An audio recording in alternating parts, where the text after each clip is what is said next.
Host. You have acquired the Heartfelt Affection Tissue Pack. Ding. Congratulations, host. You have obtained basic singing skills. Ding.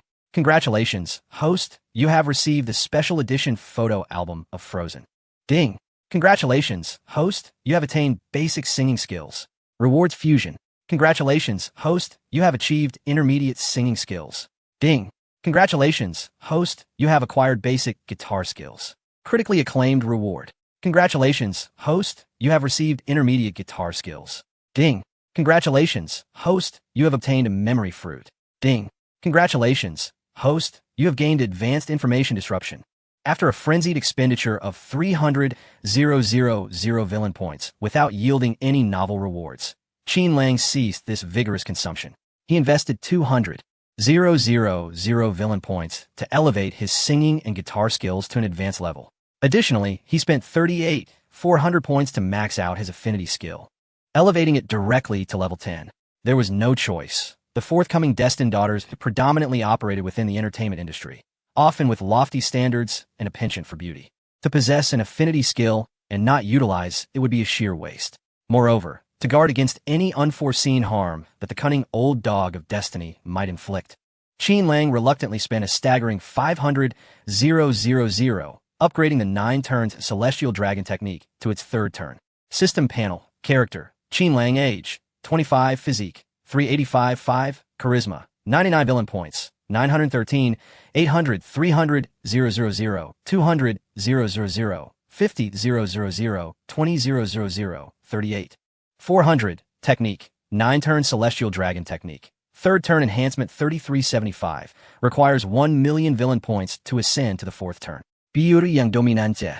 Breathing technique skills. Affinity level 10. Group affinity 100. Advanced piano skills. Advanced T-art. Advanced calligraphy. Disguise technique. Advanced firearms mastery. Advanced danger perception. Divine medical skills.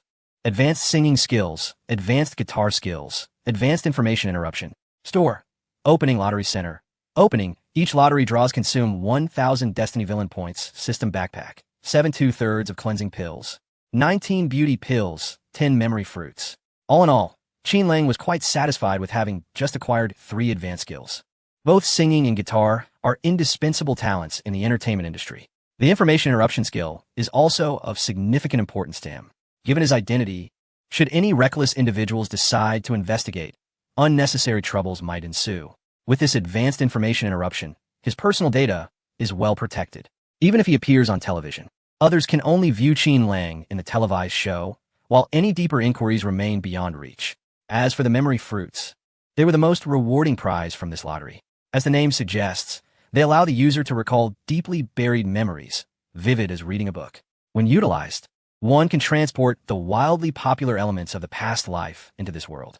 Eventually, the Child of Destiny will also possess these memory fruits, as they are essential for survival. Qin Lang pondered quietly, contemplating how to handle the literary and entertainment Child of Destiny, as there was no conflict with him. A sly smile, reminiscent of a capitalist, crept upon Qin Lang's lips. Ah, the unfortunate literary Child of Destiny, even before rebirth. All subsequent developments have been meticulously arranged by Qin Lang. The next morning, dawn's first rays filtered through the bulletproof glass, casting a warm glow onto the sunlit bed. A series of vibrations emanated from the mobile phone. Qin Xian answered, and Mu Yuyan's voice echoed on the other end. Are you awake? I apologize for calling you so early, but I truly have an urgent matter today. I need to go to another district to observe the new production base's research. She will be arriving in Tianhai City by noon, and I thought that if you were free, you could personally receive her. I am not at ease in trusting it to someone else. Shia rarely accepts endorsement products, and this time, I want to ensure success. Mu Yuyan's melodious voice resonated through the phone. Qin Lang rubbed his eyes, stifled a yawn, and pretended to pull a tissue from the drawer, when in fact, he retrieved it from the system backpack. After wiping the somewhat smudged phone screen, he replied slowly, Just me? Your company ISNT sending anyone? His tone hinted at reluctance. On the other end, Mu Yuyan firmly stood by her decision. The acquaintance mentioned last time is also on a business trip, and sending anyone else would be futile. Allowing Qin Lang to take action undoubtedly reveals the formidable backing behind Mu Run International, serving as a display of strength. As for the specifics, one must await her return to discuss them leisurely with Shirya. The more Qin Lang hesitates, the more resolute Mu Yin becomes in insisting he take the lead. Thus, the matter of endorsement will naturally be settled. After finalizing the endorsement products with Mu Yin, Qin Lang ended the call, placing his phone on the counter. Leaning against the headboard, he glanced at the blood-red mandala, extending his fingers towards it, and remarked enigmatically, "Do you still cherish the sunlight?" The blood-red mandala responded softly, "I am an assassin, yet that does not imply I relish hiding in the shadows all day. At times, walking beneath the sun makes me feel like a living being, rather than merely a machine of slaughter." Ah, a cultured individual, indeed. Every utterance is imbued with profound meaning, Qin Lang mused, pulling the blood-red mandala into his embrace. Gently reassuring her, "Do not ponder too much." The blood-red mandala turned her head, her alluring visage marked by skepticism. She sensed something amiss. How could Qin Lang's demeanor, from last night to this morning, appear as though he had transformed entirely? Qin Lang paused momentarily, then continued, "From this day forth, those days of hiding are behind you. If you cherish the sunlight, then revel in its warmth. Even in places where the sunlight may not reach, remember, I am still here for you." The blood-red mandala, feeling a warmth in her heart, instinctively leaned closer to Qin Lang, though an inexplicable sense of unease lingered. After entangled in each other's presence for over an hour, she finally rose, weary. Before long, Junzi entered, having received Qin Lang's permission, his face betraying tension. "Young master, it seems Ji Lao has sensed something amiss and has come to Tianhai City." Ji Lao, known as Tianjizi, possesses the ability to foresee and avert calamity within the original narrative. Initially, Junzi had dispatched individuals to monitor the situation, even resorting to drones to prevent exposure, all to thwart this old man from causing chaos. Upon learning of Tianjizi's arrival in Tianhai City, Qin Lang felt no surprise. In fact, he regarded the so-called sage as rather overrated. He had feared Tianjizi's foresight might alert Qinping and, thereby, jeopardizing his plans. However, now that Qinping had already been dealt with thoroughly, it seemed a tad too late for Tianjizi to realize the disturbance now. The scent of the corpse powder had long dissipated. With urgency, Junzi pressed, "Young master, shall we return to Yinjing? Ji Lao is not to be trifled with, and while Lao Huang's men are skilled, they've nearly been discovered several times from a distance. With our current manpower, we may struggle to contend with Ji Lao. Returning to Yinjing would be the safest course, as Ji Lao's immense capabilities would likely stir no significant upheaval there." On this occasion, Junzi no longer exhibited his usual carefree demeanor. Instead, he was engulfed by an overwhelming sense of pressure. It was not fear of death that troubled him, but rather the dread that, even in death, he might fail to protect his young master. Such an outcome would render even death an unsatisfactory release. The young master treated him as family, offering immense care and consideration, and the entire bodyguard team witnessed this bond. Junzi was not one to forget kindness. A soldier dies for his confidant, yet it must be a noble death. Do not be alarmed. It is merely an old man. Why make such a fuss? Qin Lang mused, stroking his chin thoughtfully. According to his estimation, the old man Ji possessed a physical prowess of approximately 200 points, significantly stronger than Qinping, yet still far beneath his own 385 points. Moreover, Ji was unaware of Qin Lang's hidden cards, including the formidable 9 turns Heavenly Dragon technique. When unleashed, the third turn's amplification of 3,375 times could propel his physical attributes to nearly 1,003. Such a disparity in strength was akin to a child being confronted in battle. Survival must also be purposeful. It was inconceivable to allow Ji to wreak havoc in Tianhai City, which was effectively a stronghold. He could not permit an old man to cause disorder. Have Lao Huang send someone to approach Tianjizi closely, Qin Lang commanded with unyielding composure. Junzi's face blanched in shock. Such an action would undoubtedly reveal their identities. Qin Lang chuckled lightly, relishing the intended outcome. He aimed to provide that self-sacrificing brother with a sufficient medical fund, ensuring that his identity would be relayed to Tianjizi, preventing him from wandering aimlessly in Tianhai City like a headless fly, instead directing him to seek out Qin Lang. Junzi appeared distressed. His role dictated obedience to the young master's orders, yet reason urged him to prioritize the young master's safety. He found himself in a quandary, unsure of how to express his thoughts. Qin Lang, shaking his head in a bittersweet smile, turned serious, asking, "Do you not notice that I am somewhat different from before?" Indeed, there was a significant change. Junzi nodded earnestly. Qin Lang felt a wave of relief. His loyal confidant understood his intentions without the need for elaborate explanations. During their last encounter with Yifeng, had he not showcased his prowess? Before Qinlang could offer praise, Junzi continued, "Young master, those immersed in their own situations often lack clarity, while observers see the truth. You have always advised the brothers to refrain from excessive indulgence in beauty. However, you too must exercise moderation. Your complexion appears rather pale." Qinlang's facial muscles twitched. "Follow my instructions. I will bear the rest. Furthermore, do not bring any issues from the family to me." Junzi acknowledged with a distant expression and departed, leaving Qinlang in a state of vexation. Pale? Did he truly believe he was enamored with beauty? If not for the pursuit of his villainous destiny, would he exert such relentless effort? Consider last night, when he tirelessly expended considerable energy to earn 5,000 points of villainous destiny. Was this not a reward? Was a loss? Certainly not. Even so, one could still earn a few more thousand. By noon, Junzi, driving steadily in a Maybach, delivered Qinlang to the airport before turning away. Clutching a prearranged sign, Qinlang stood outside the exit, holding aloft. Before long, a tall woman, entirely wrapped up in layers of clothing, complete with a mask, sunglasses, and a baseball cap, approached him and, without a glance, said, "Follow me." She proceeded directly towards the parking lot. Once aboard a waiting luxury RV, the tall woman finally removed her facial coverings, revealing a stunning visage that countless men across Huaxiao longed for, her figure having become slender over time. "Hello, Mr. Qinlang, I am Xia. You probably do not remember me, do you?" Her demeanor was elegant and composed, exuding the grace befitting a queen of the entertainment industry. Truly, she was one of the prominent figures in the cultural realm, deserving of such an identity. Chapter 169. The Crisis of the Fortune-Bearing Woman. Qinlang was overjoyed. Qinlang calmly activated his affable charm, wearing a smile as warm as a spring breeze. "Miss Xia, how could I possibly forget you? You are a superstar of the entertainment world with over 100 million fans." Indeed, he had forgotten. Xia chuckled lightly, suggesting that Mr. Qinlang might have forgotten some trivial matters from their time at Yin University. "I have heard quite a few rumors about you, my junior." What on earth? This was rather different from his expectations. Xia had graduated from Yin University and seemed to know him well. Just which aspects was she familiar with? This subplot was never included in the original storyline. In the spacious rear of the RV, Xia sat opposite Qinlang, her arms crossed, observing him with amused interest. "You needn't feel so shy, Junior.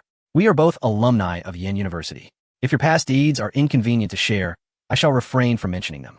Qinlang cast a glance at Xia's enchanting smile, feeling a wave of relief wash over him. It seemed that the news was not negative after all.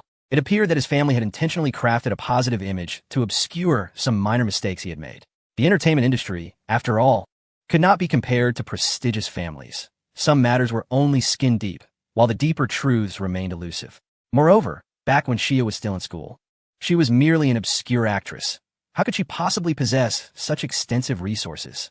Thankfully, it was not a negative image. Qinlang sighed in relief, for had it been otherwise, it would have been quite troublesome. The intricacies of this world were too profound. He feared he might not navigate them adeptly. "Senior sister," Qinlang unabashedly called out, his demeanor as warm as spring. Xia smiled knowingly. "You are rather bold. You clearly did not recognize me, yet attempt to be familiar." Reflecting on their school days, she remarked, "I always found you peculiar. You seem to come from an ordinary background, yet some wealthy heirs dared not provoke you. Now, you have quietly invested in a burgeoning cosmetics company. My junior, you are quite the enigma."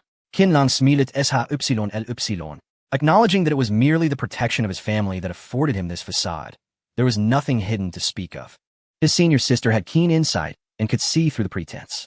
Strangely, Qinlang felt a sense of nostalgia, grateful that Xia's previous identity was rooted in the campus of Yin University. At that time, familial constraints were indeed suffocating. Otherwise, his true nature would have been exposed. This visit to Tianhai City granted him a generous respite.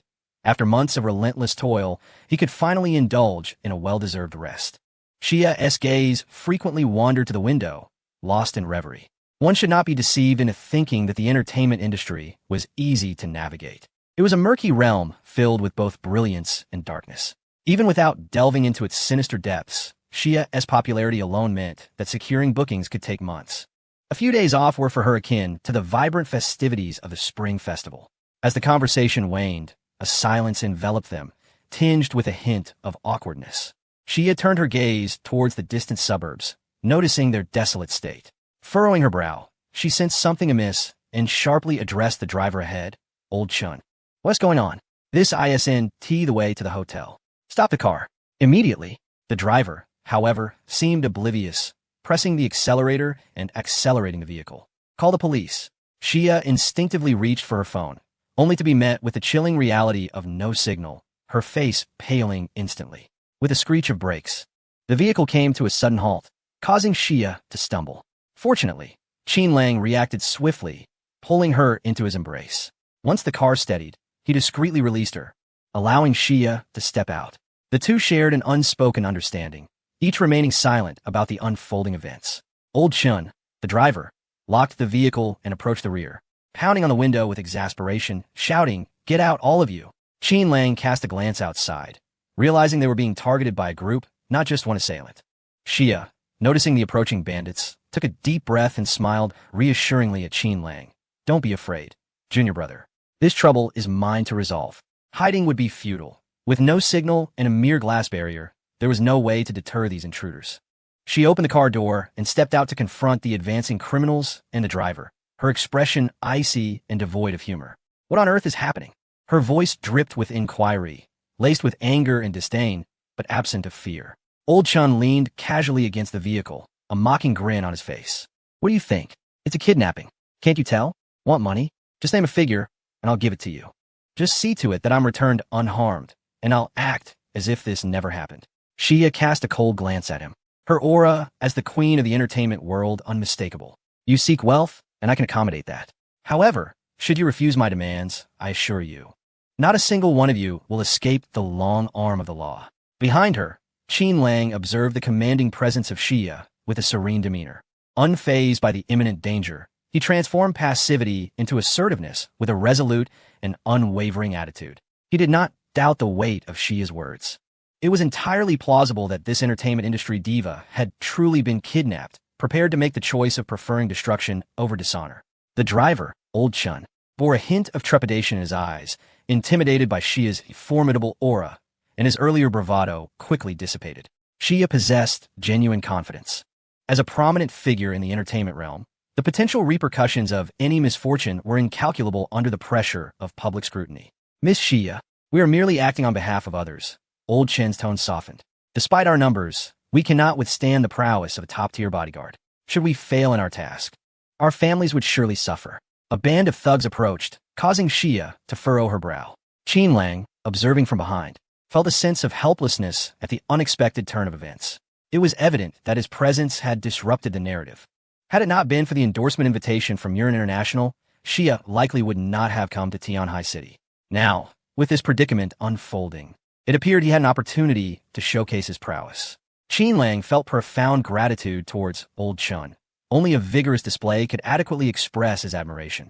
He charged forward, unleashing nearly all his strength in a single slap that resonated against Old Chen's head, leaving him momentarily dazed. With a dramatically exaggerated vow to protect, he declared, "You audacious lot, how dare you kidnap the spokesperson I brought? Is it that I am unable to wield a blade, or have you all become overconfident?"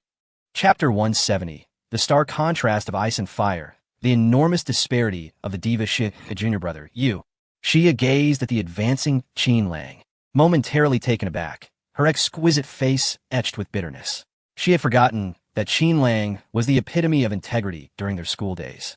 In the face of such a situation, how could he possibly stand idly by? However, the opposing force was numerous. Before her apprehensive thoughts could settle, Qin Lang had already lunged towards the gang of ruffians. With a single punch, he collapsed one thug's nasal bridge. With a swift kick, he sent a burly man sprawling several meters away. This was not mere fighting.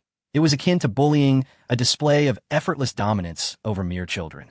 The dozen or so thugs could not withstand even 3 minutes against Qin Lang, all tumbling to the ground in disarray. Some clutched their noses, cursing in pain. Others hugged themselves, howling in agony. A few, doubled over in distress, could only widen their mouths in silent screams, unable to voice their inner torment. "Junior brother, your skills are astonishing." Even Shia, accustomed to grand spectacles, found herself momentarily stunned by the scene before her. She could hardly comprehend how such immense power could emanate from Qin Lang's seemingly slender frame. In the blink of an eye, a group of ruthless bandits has all fallen? It resembles a scene from a movie. Qin Lang kicked old Chen's belly, turned around, and somewhat bashfully remarked, I have a fiery temperament and cannot stand these bullies. Whenever I encounter any injustice, I tend to react strongly. If I do not acquire some skills to protect myself, I will inevitably suffer. Indeed, Shirya gave a wry smile and scrutinized Qin Lang closely as he approached her. Had they not felt somewhat estranged, she might have been tempted to touch his muscles. Memories from university intertwined with the courageous figure of Qin Lang before her, and the initial wariness she felt had gradually dissipated. However, gaining the goodwill of a superstar in the entertainment industry is not easily achieved. Much of it stemmed from the time before Shirya rose to fame, when she was still a naive young girl, frequently hearing of her junior brother Qin Lang's heroic deeds. A considerable part of these stories was the result of the Qin family's efforts to bolster Qin Lang's reputation at Yin University. You're finished. Young Master Kong will not let you off the hook. Don't think that just because you can fight, you are someone of importance. Young Master Kong is surrounded by true experts, and someone like you is merely a fly to be swatted away. I advise you not to meddle in affairs that do not concern you. Driver Old Chun, with a face swollen like he had been stung by bees, threatened Qin Lang while propping himself up on the ground. Strangely enough, when faced with such a threat, Qin Lang felt a flicker of nostalgia. It had been a long time since anyone dared to speak to him in such a manner. It seems there are indeed those who are fearless. Senior sister, call the police. Qin Lang urged with righteous fervor. Since his image in Shirya's eyes was that of a heroic figure, it was essential to maintain that perception. This would save him considerable trouble in the future. After a brief search in the car, Shirya turned off the signal jammer and dialed the police. Before long, officers arrived and escorted driver Old Chun along with a gang of bandits into police cars, taking them away. Junior brother, today's incident was entirely my fault. I truly do not know how to express my gratitude. Without you, I shudder to think of the trouble I might have encountered. After a simple inquiry, Shirya provided her contact information to the police, but did not leave with them. Instead, she gazed at Qin Lang, pursed her lips, and contemplated for a moment. How about I treat you to stone pot fish?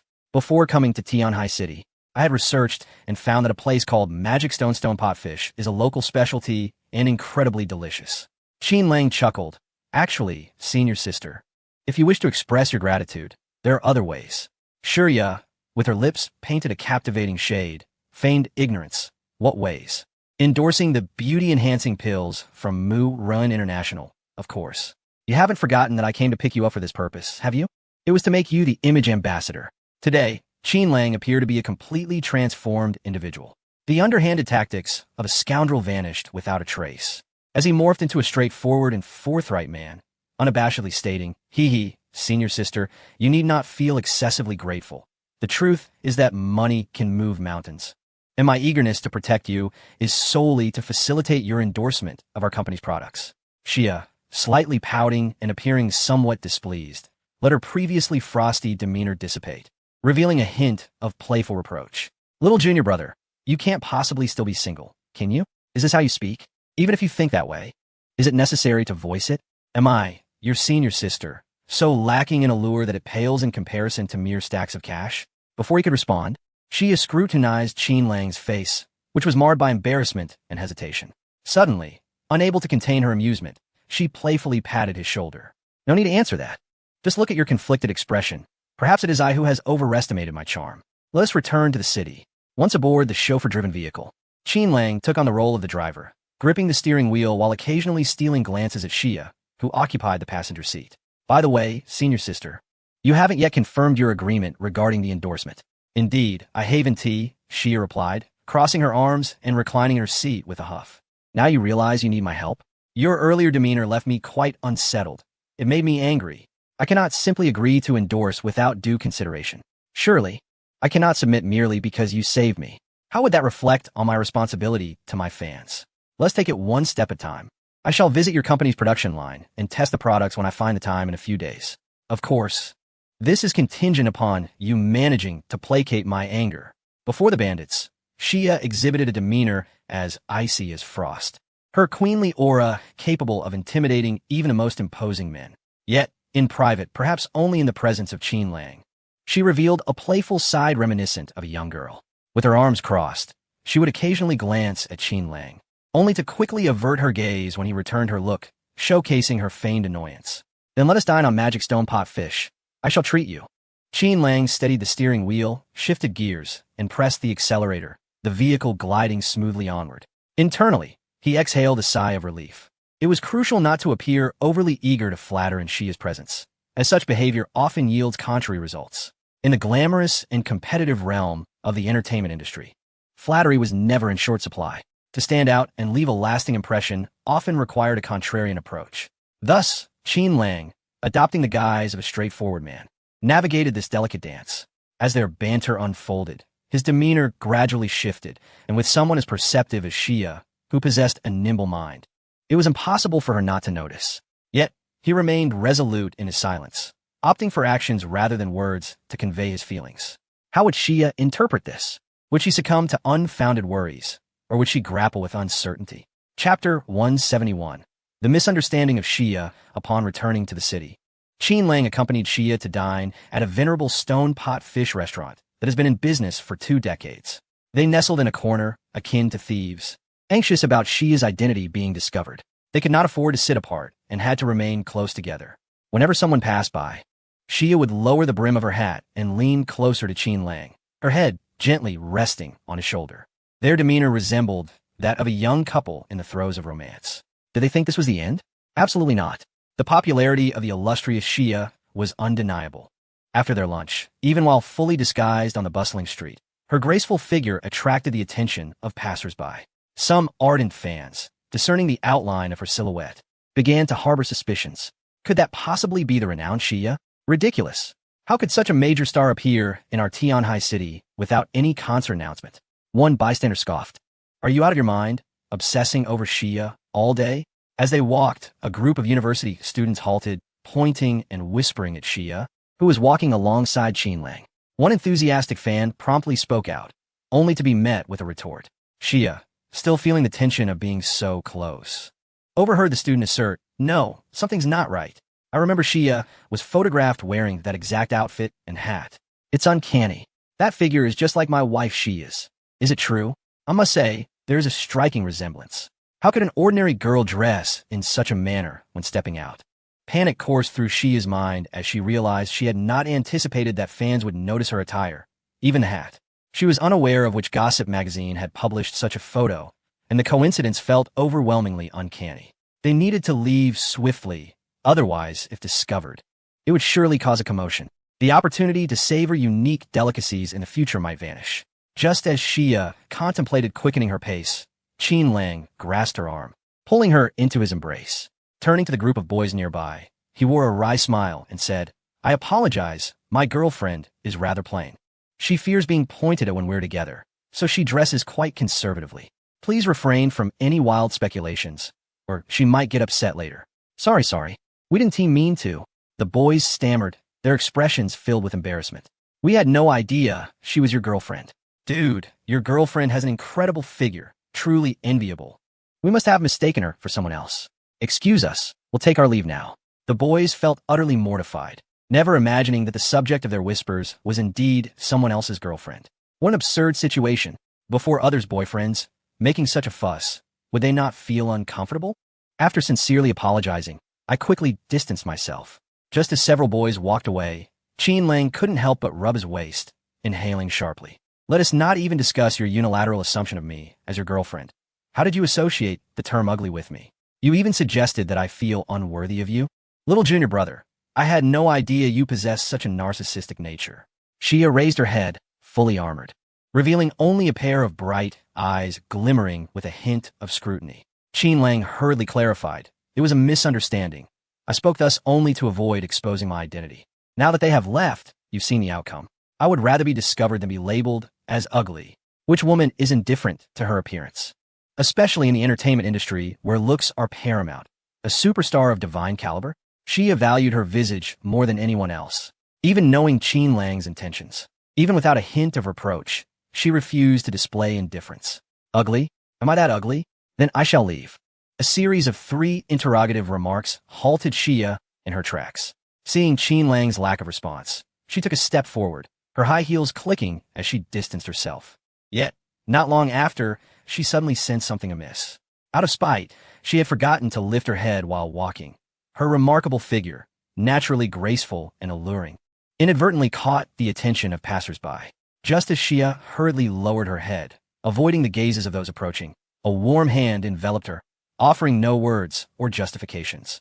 Together, they strode forward, departing from this contentious place. Wow, you startled me. I thought it was the diva Xia. After all that, she has a boyfriend. Why would one say that? I think she resembles Xia. Perhaps that boy is merely pretending. What nonsense. When have you ever heard of a diva having scandalous rumors about a boyfriend? My dear Xia is not one to rely on flashy gimmicks for attention. Just look at that fellow. While it appears he is holding her waist, his hand is actually resting on her behind. If that were Xia, I would turn upside down and lose my composure. A passerby glanced over, confirming the situation. That hand seemed deliberately placed, almost caressing. Damn, they look so alike. Their figures are similar too. When the lights go out, wouldn't it all be the same? Having a diva as a girlfriend is enviable. Amidst the admiration of onlookers, Xia gradually distanced herself, intentionally heading toward a secluded area. Once they reached an isolated corner, she finally broke free from Qin Lang's embrace. Gritting her teeth, she reproached him softly. Was this intentional? Holding me wasn't enough. You had to go further. At that moment, Xia no longer had any intention of playfulness. Her beautiful eyes were clouded with anger. There exists a balance between tension and relaxation, a measure that must be maintained. Even though Qin Lang's intentions were commendable, he has evidently crossed the line with Xia, greatly diminishing her affection. Should a reasonable explanation remain elusive, this incident may very well become an insurmountable rift between them. Plans often fall prey to unforeseen circumstances. Why is it that assistance frequently arrives unbidden, with a sudden change of heart, and perhaps even seeking conflict? Qin Lang observed the approaching elderly figure with graying hair, a cold smile creeping upon his lips. He had no intention of clarifying matters with Xia. Instead, his expression hardened as he deliberately steered the conversation towards ambiguity. It was I who instigated the situation, so if you seek trouble, it should be directed at me. This woman is no longer your concern. Could you not spare her from this entanglement? You are a master, and even I might struggle against you. Surely, a formidable individual, such as yourself, would not deign to engage with a frail woman? Chapter 172. A sense of panic, she was thoroughly alarmed. The newcomer was none other than the esteemed Elder Ji, who had rushed to Tianhai City upon receiving the news. His countenance was grim, devoid of any inclination to speak. The information gleaned from the trailing informant was too incredulous for him to accept. He was well aware of his precious disciple's capabilities. How could anyone in the modest Tianhai City pose a threat to her? Yet, upon first laying eyes on Qin Lang, he sensed something amiss. The individual before him was shrouded in an enigmatic aura, appearing as an ordinary young man, yet the instinctual unease he felt from years of vigilance could not be quelled. Senior sister, there's no time to explain. You must flee. Qin Lang urged Xia, his face a portrait of anxiety. Startled by his panicked demeanor, she momentarily forgot the troubling reality of her situation, gripping his arm tightly, her teeth clenched. Junior brother, in her instinctive response. She had mistakenly regarded Tianjizi as one of the formidable experts from the Kong family. It was an unfortunate coincidence. The words of old Shun, the driver, echoed in her mind, compounded by Qin Lang's deliberate insinuations. Most critically, Tianjizi remained silent.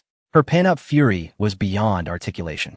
Was it not eerily reminiscent of the vendetta that would follow Kong Xiao's thwarted plans? Everything aligned. Don't worry about me. Go. I will hold this man off for you.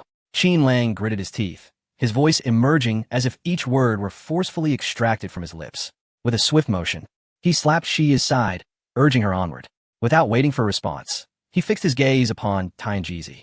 It was indeed I who caused this chaos. If retribution is what you seek, let it be directed at me. With a scoff, he positioned Xia behind him and charged towards Tianjizi, determined to buy her a moment to escape. Tianjizi's expression was as dark as a stormy sea, his steps retreating slightly as a cyclone of energy manifested around him. Swirling leaves caught in its wake. As the ancients proclaimed, through literature, the Tai Chi brings peace to the world, while through martial prowess, the 8 extremes stabilize the cosmos. Chun Pingen had undoubtedly mastered the art of 8 extremes fist to an exceptional level, rendering him nearly unrivaled among its practitioners. However, when it came to the enigmatic discipline of Tai Chi, he found himself significantly lacking in comparison to Tianjizi. The reason Tai Chi could stand before 8 extremes was not merely due to its mellifluous name, but rather Because once one comprehends the profound truth of yielding to overcome strength, the destructive power unleashed far surpasses that of 8 Extreme's fist. With a thunderous punch, Qin Lang struck forth, the air torn asunder by the forceful whoosh of his fist, hurtling directly toward Tian Jizi's heart. Arrogant youth. Tian Jizi's expression darkened, his hands moving like serpents, sinuous and supple, reaching forth to transform into 2 writhing snakes that coiled around Qin Lang's arm. Deftly redirecting the immense force of the punch with the essence of Tai Chi, it had been countless years since Tian Jizi, prior to his seclusion, had encountered a peer in the mundane world capable of provoking him to action. Today was no exception. A mere youngling dared to initiate an attack. Such audacity! He showed no intention of holding back, his fingers digging into Qin Lang's arm with such force that he sought to shatter the young man's bones while dissipating the power of his strike. However, an unexpected turn of events unfolded. The anticipated outcome of incapacitating Qin Lang did not occur. Instead, that fist, akin to a dragon emerging from the sea, collided directly with Tian Jizi's chest, while his own hands, propelled by inertia, struck against Qin Lang's chest. With a resounding impact, Qin Lang's punch landed on Tian Jizi, causing him to cough up a mouthful of blood and hurtle backward several meters, landing unceremoniously on the ground. Impossible! What is happening? Tian Jizi stood frozen, his chest caved in, his body, which had undergone countless infusions of precious herbs, was now immensely resilient. For an ordinary person, such a blow would have been lethal, not an exaggeration in the least. Even he, having struck Qin Lang, felt his internal organs turn to mush in that fleeting moment. Vitality swiftly waning. For the first time in his life, confusion clouded his features. Even in the face of death, he could not grasp what had transpired moments before. Meanwhile, Qin Lang lay on the ground, a cold smile gracing his lips.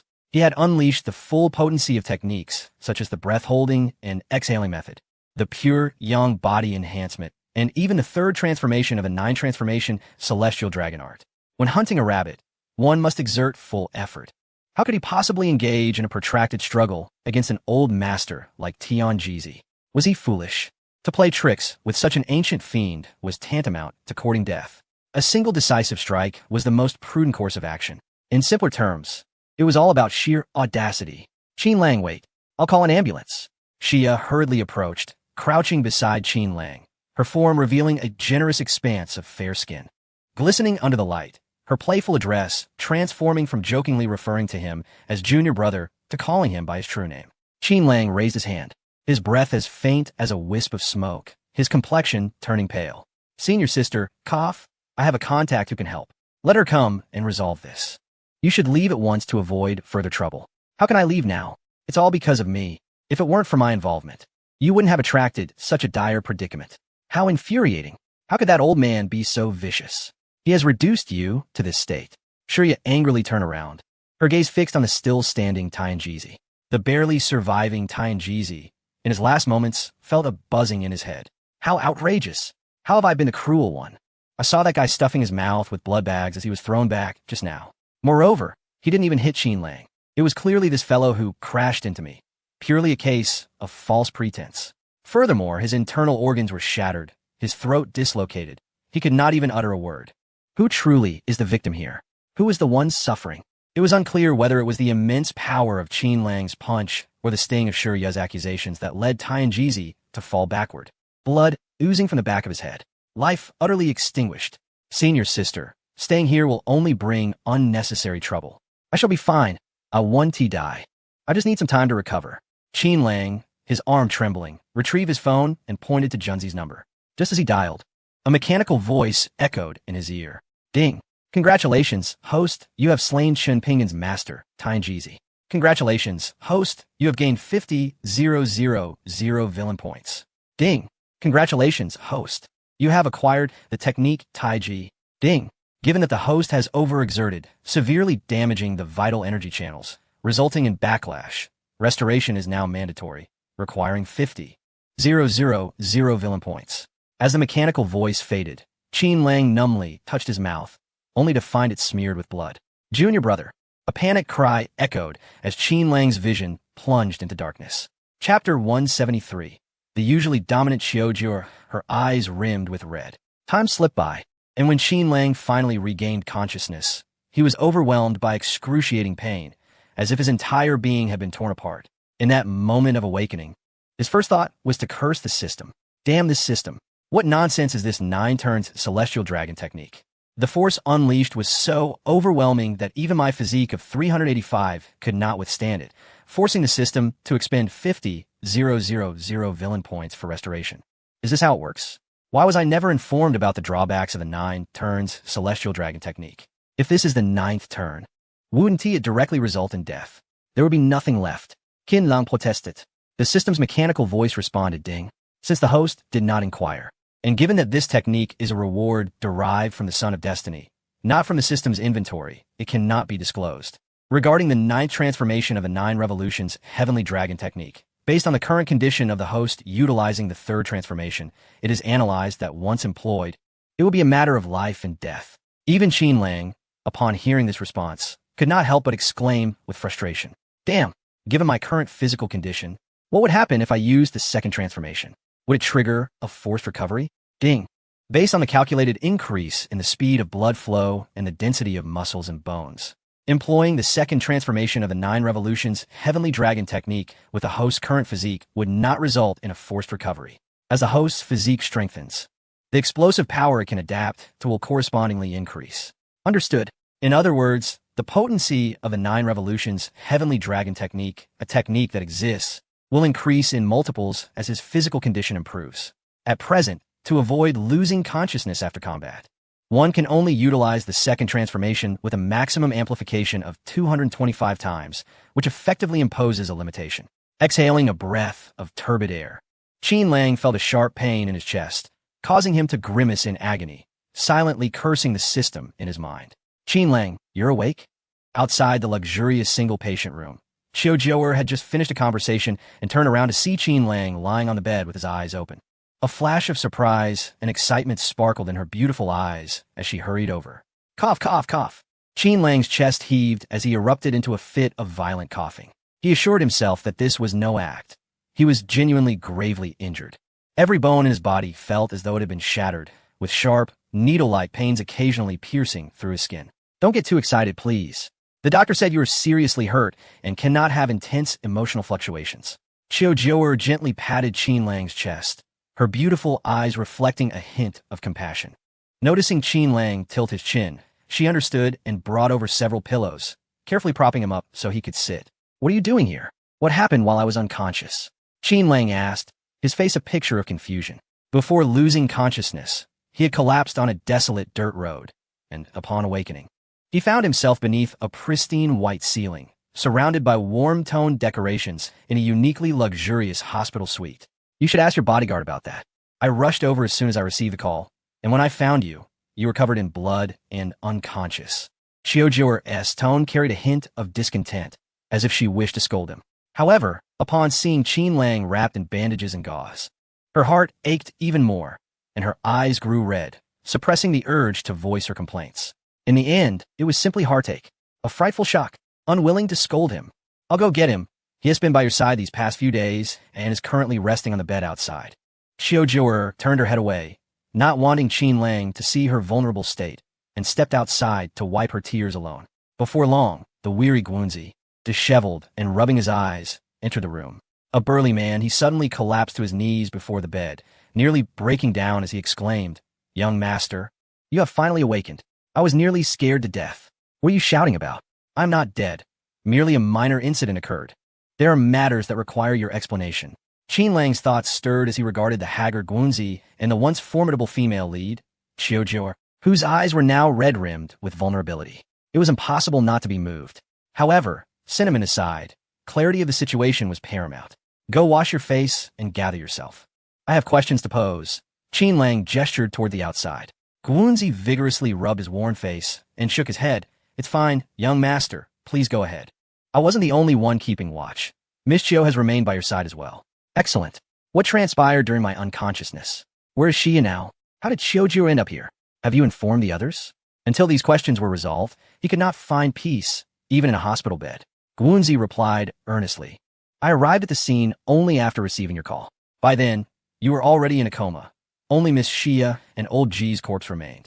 I promptly arranged for Miss Xia's departure and discreetly disposed of old G's remains. Given your standing, I thought it best to avoid a public hospital, which would compromise confidentiality and invite trouble. Thus, I personally contacted Miss Xia and arranged for your care at the private hospital of the Black Dragon Society. As for the others, I made numerous calls and sent countless messages, all under the pretense of you being away on business. After all, you were unconscious.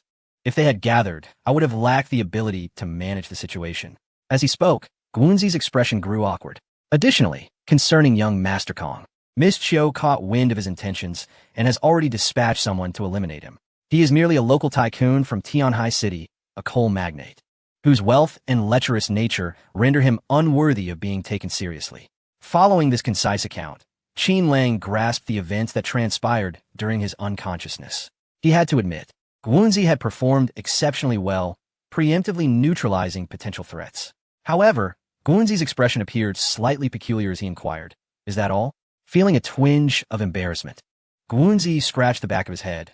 "Well, while I managed to conceal matters from others, it seems Miss Xia may have already caught wind of some of the situations you faced outside. Is that so?" "It is of no consequence," Qin Lang replied lightly.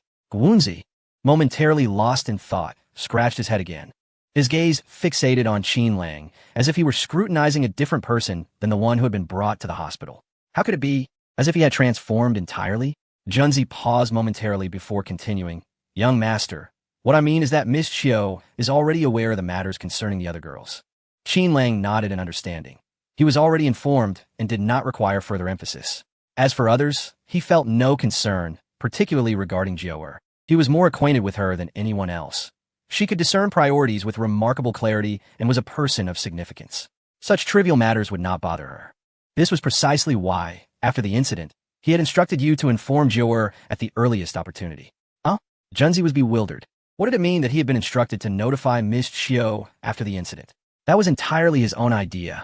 Despite his confusion as a trusted aide, he understood what inquiries were appropriate and which were not.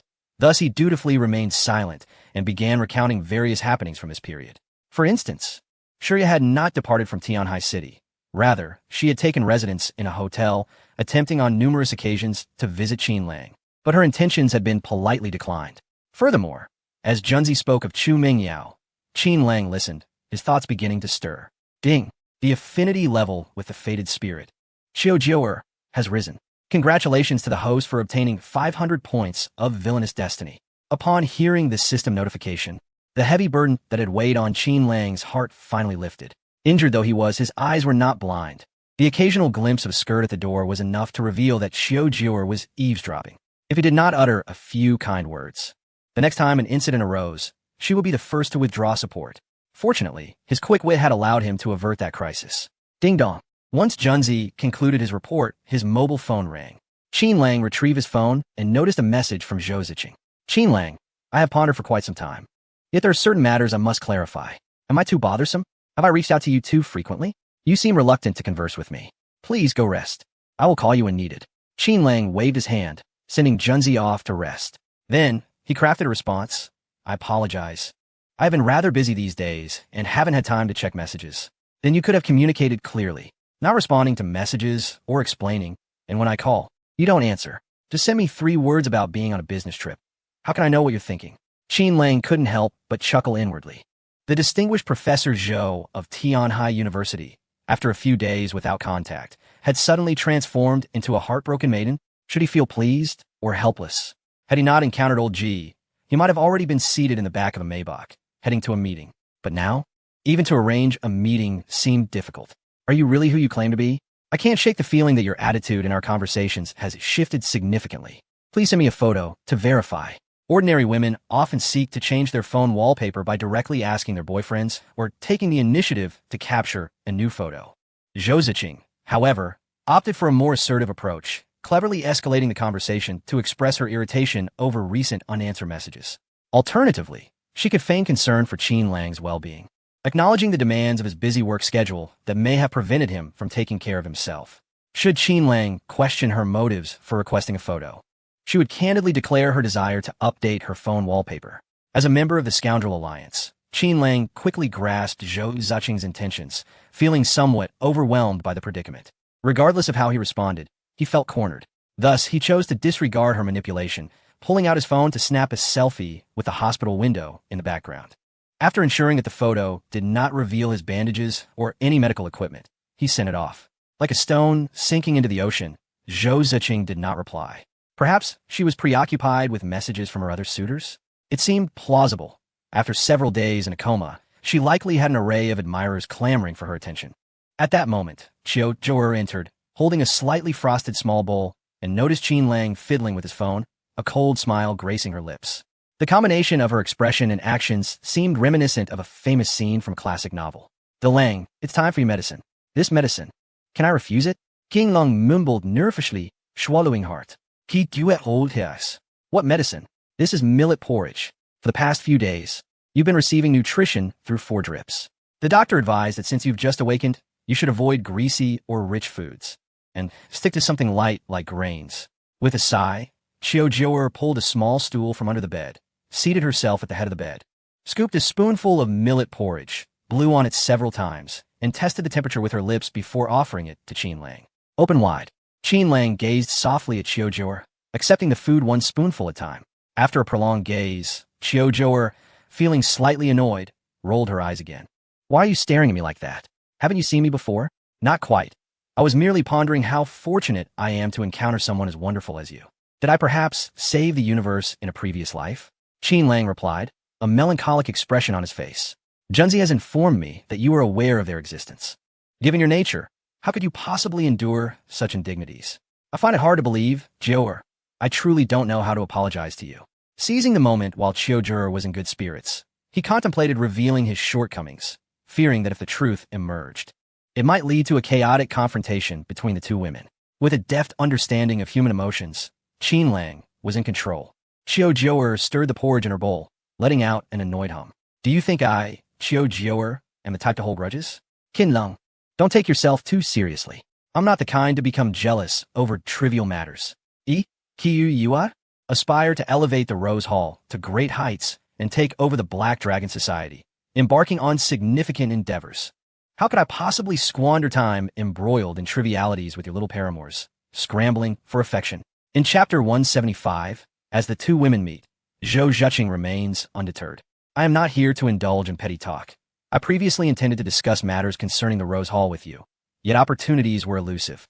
Qiu Zhou's thoughts shifted to the matter at hand, her demeanor turning serious. Before she could articulate her thoughts, she was interrupted by Qin Lang. "How could there be no opportunity? Haven't I sought you out several times before? Are you truly unaware of your intentions each time you came to see me?" Qiu Zhou rolled her eyes flirtatiously. "I haven't finished speaking yet. Could you refrain from interjecting? Regarding the Rose Hall, I wish to expand it, but to achieve greatness, we must recruit new members." Qin Lang nodded in agreement, acknowledging that this was imperative. "We must strive to transform the Rose Hall into a force that surpasses the Black Dragon Society, to grow strong and achieve new glories. Ideally, we shall replace the Black Dragon Society. After all, we dwell in a world of camaraderie, surrounded by rugged men adorned with tattoos and a bevy of women in revealing miniskirts. The choice seems rather obvious. If the Rose Hall is to thrive, every confrontation must not be merely a spectacle where ordinary individuals flee in terror, but rather a gathering of erudite scholars, enriched in talent, who critique from the shadows. For instance, how delightful it would be if a kick were to land upon me, or if a chokehold were to ensnare me. I would rather perish than suffer. The mere thought of such scenarios invigorates the imagination. I have previously sought new members, yet to ensure a balance between the old and the new, I maintain stringent criteria. For instance, all members must be female, and their combat prowess must reach at least 30% of a vice leader's capability. However, I later discovered that most girls, even those from our circles, possessed lackluster abilities, often falling short of even a vice leader's 1%. After much contemplation, Qiu Zhou pondered whether she should relax the entry requirements. Allowing men to join might enhance our prospects. In the inception of the Rose Hall, her fierce feminism stemmed from the belief that women were not inferior to men, resulting in the current all-female composition. Back then, she was young and somewhat naive, but now, having matured, she found her previous rigidity in standards beginning to wane. Qin Lang immediately shook his head. "That is unacceptable. The criteria must remain stringent. It is imperative. If the Rose Hall were to admit men, what purpose would it serve? A mixed-gender environment would likely lead to the dismissal of vice leaders, who were evaluated by their combat prowess.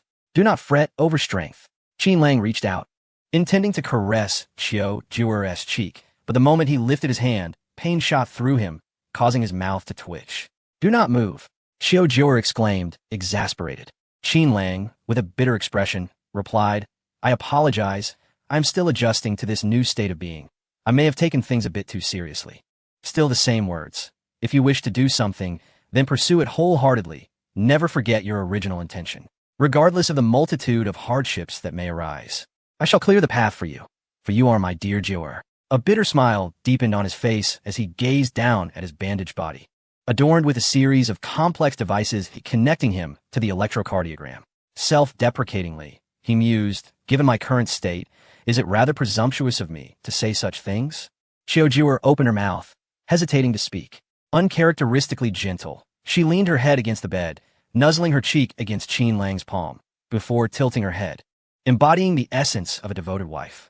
She looked up with a comforting smile and said, No, in my eyes, you have always been capable of anything. Hearing you say that brings me immense joy and satisfaction. Besides, your injuries have surpassed the critical phase. You shall recover soon. A prolonged silence enveloped them as neither spoke further, their unspoken understanding lingering in the air. Xiao Juer rested her head on the bed's edge, relishing the gentle caress of Qin Lang's hand on her hair, occasionally closing her eyes and emitting soft, contented hums, reminiscent of a little kitten. Time seemed to stretch infinitely in this tranquil moment. Suddenly, a familiar voice broke the stillness at the door of the ward. Hello, nurse. Have you seen a tall, handsome young man with a particularly charming smile? His name is Qin Lang, and he looks very pale. I know not of Qin Lang, but there is indeed a pale-faced individual in the luxurious room just ahead, came the response. Thank you.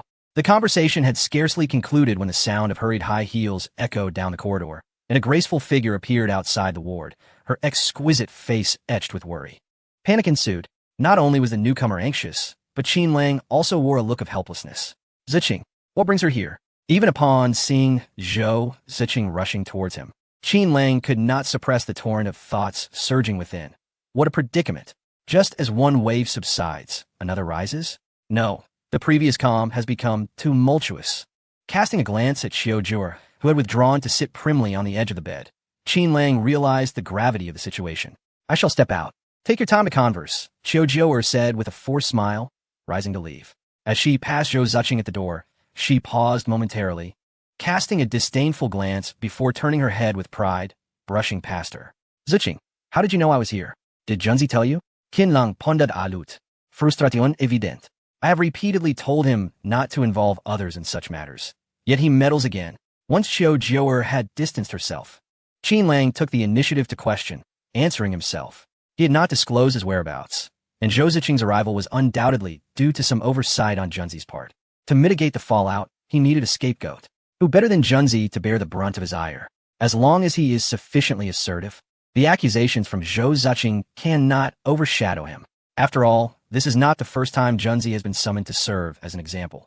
Those who understand, understand. Qiao. Outside the hospital room, Junzi, in a deep slumber, yawned, smacked his lips, turned over, smacked his lips again, and continued his clandestine rendezvous with a certain female streamer. Inside the room, Zhou Ziqing shook her head. It was no one else's fault but her own that her photos disclose her whereabouts. She pointed to a prominent, large parasol tree outside the window, a tree so conspicuous that I would glance at it every time I passed by. Based on the photos you shared, I could roughly deduce not only this hospital, but also the floor you were on. Indeed, it is impressive. I did not expect you, Ziqing, not only to possess literary talent, but also to grasp the intricacies of geometric spatial theory so profoundly. Qin Lang chuckled, having already heard the faint crackling of a fuse being ignited. Chapter 176. Is this medicine reliable? Zhou Ziqing sat silently on the edge of the bed, her brow furrowed. She wanted to be angry, to lash out. She felt that Qin Lang's concealment of his injuries was a sign of him viewing her as an outsider. Yet, upon seeing his pitiful figure wrapped in bandages, her heart inexplicably ached sharply in the region of her heart. All her displeasure and irritation transformed into a gentle admonition. Does it still hurt? Qin Lang, seemingly unfazed, shook his head. It doesn't hurt anymore. It's all trivial. Zhou Ziqing's eyes brimmed with resentment. After sustaining such injuries, How could he still consider it trivial? What then did he deem significant?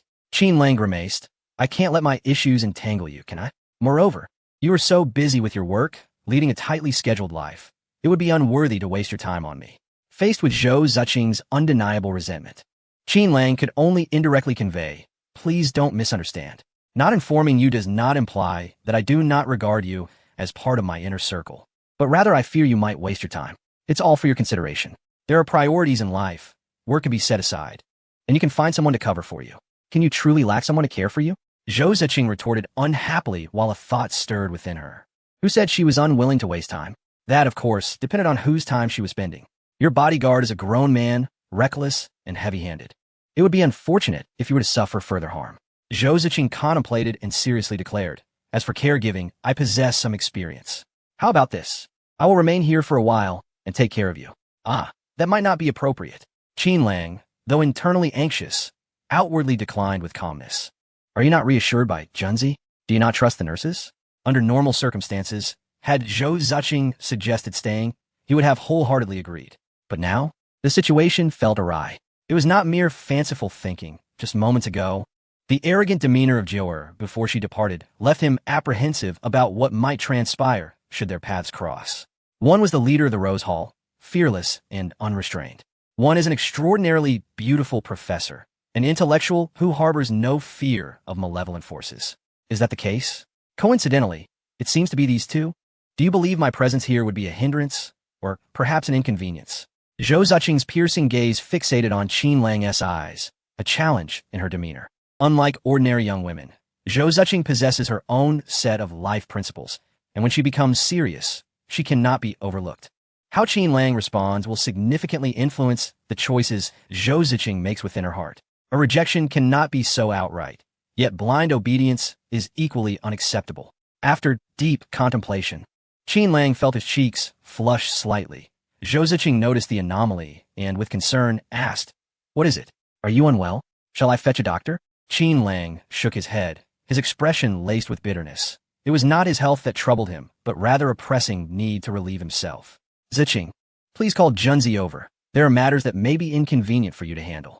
The atmosphere in the private room became palpably tense. Zhou Ziqing stood and walked slowly toward the door, while Qin Lang, lying on the bed, silently commended himself for his cleverness. Truly, he was astute. Since he could not refuse, he would let Zhou Ziqing voluntarily relinquish her role. Given his injuries, he was incapable of self-care regarding meals and daily activities, and the matter of using the restroom would undoubtedly require assistance. It was not deceitful, yet Zhou Ziqing was, after all, a woman. Just as Qin Lang anticipated that Zhou Ziqing would willingly step back, an unexpected turn of events unfolded. While she headed toward the door, she showed no intention of calling Junzi. Instead, she closed the door to the room and approached the bedside, retrieving a bedpan from beneath the bed. Wow, Qin Lang thought, unable to restrain an expletive in his mind upon witnessing the scene. 5 minutes later, Zhou Ziqing returned, having cleaned the bedpan and warmed a towel in the restroom. She sat at the edge of the bed, meticulously aiding Qin Lang in wiping his hands. Beneath her seemingly tranquil and exquisite visage, a hint of embarrassment flickered in her eyes, which did not escape Qin Lang as keen observation. Was this truly necessary? He questioned himself. If she felt such discomfort, could she not have someone else assist? Am I not allowed to agree to your request to remain? He pondered. Was it essential to make a sound while handling the bedpan? Who was she mocking? A few years ago, I cared for my grandmother in a similar fashion in a hospital. Zhou Ziqing murmured nostalgically, her beautiful face warming with a soft hue. After drying Qin Lang's hands, she placed the towel on a nearby rack and chuckled lightly. It is quite a coincidence. My grandmother was hospitalized in this very establishment. Each day, as I cared for her, I would often see that large tree outside on my way back and forth. Over time, it left a profound impression on me. Otherwise, I might have been easily deceived by you.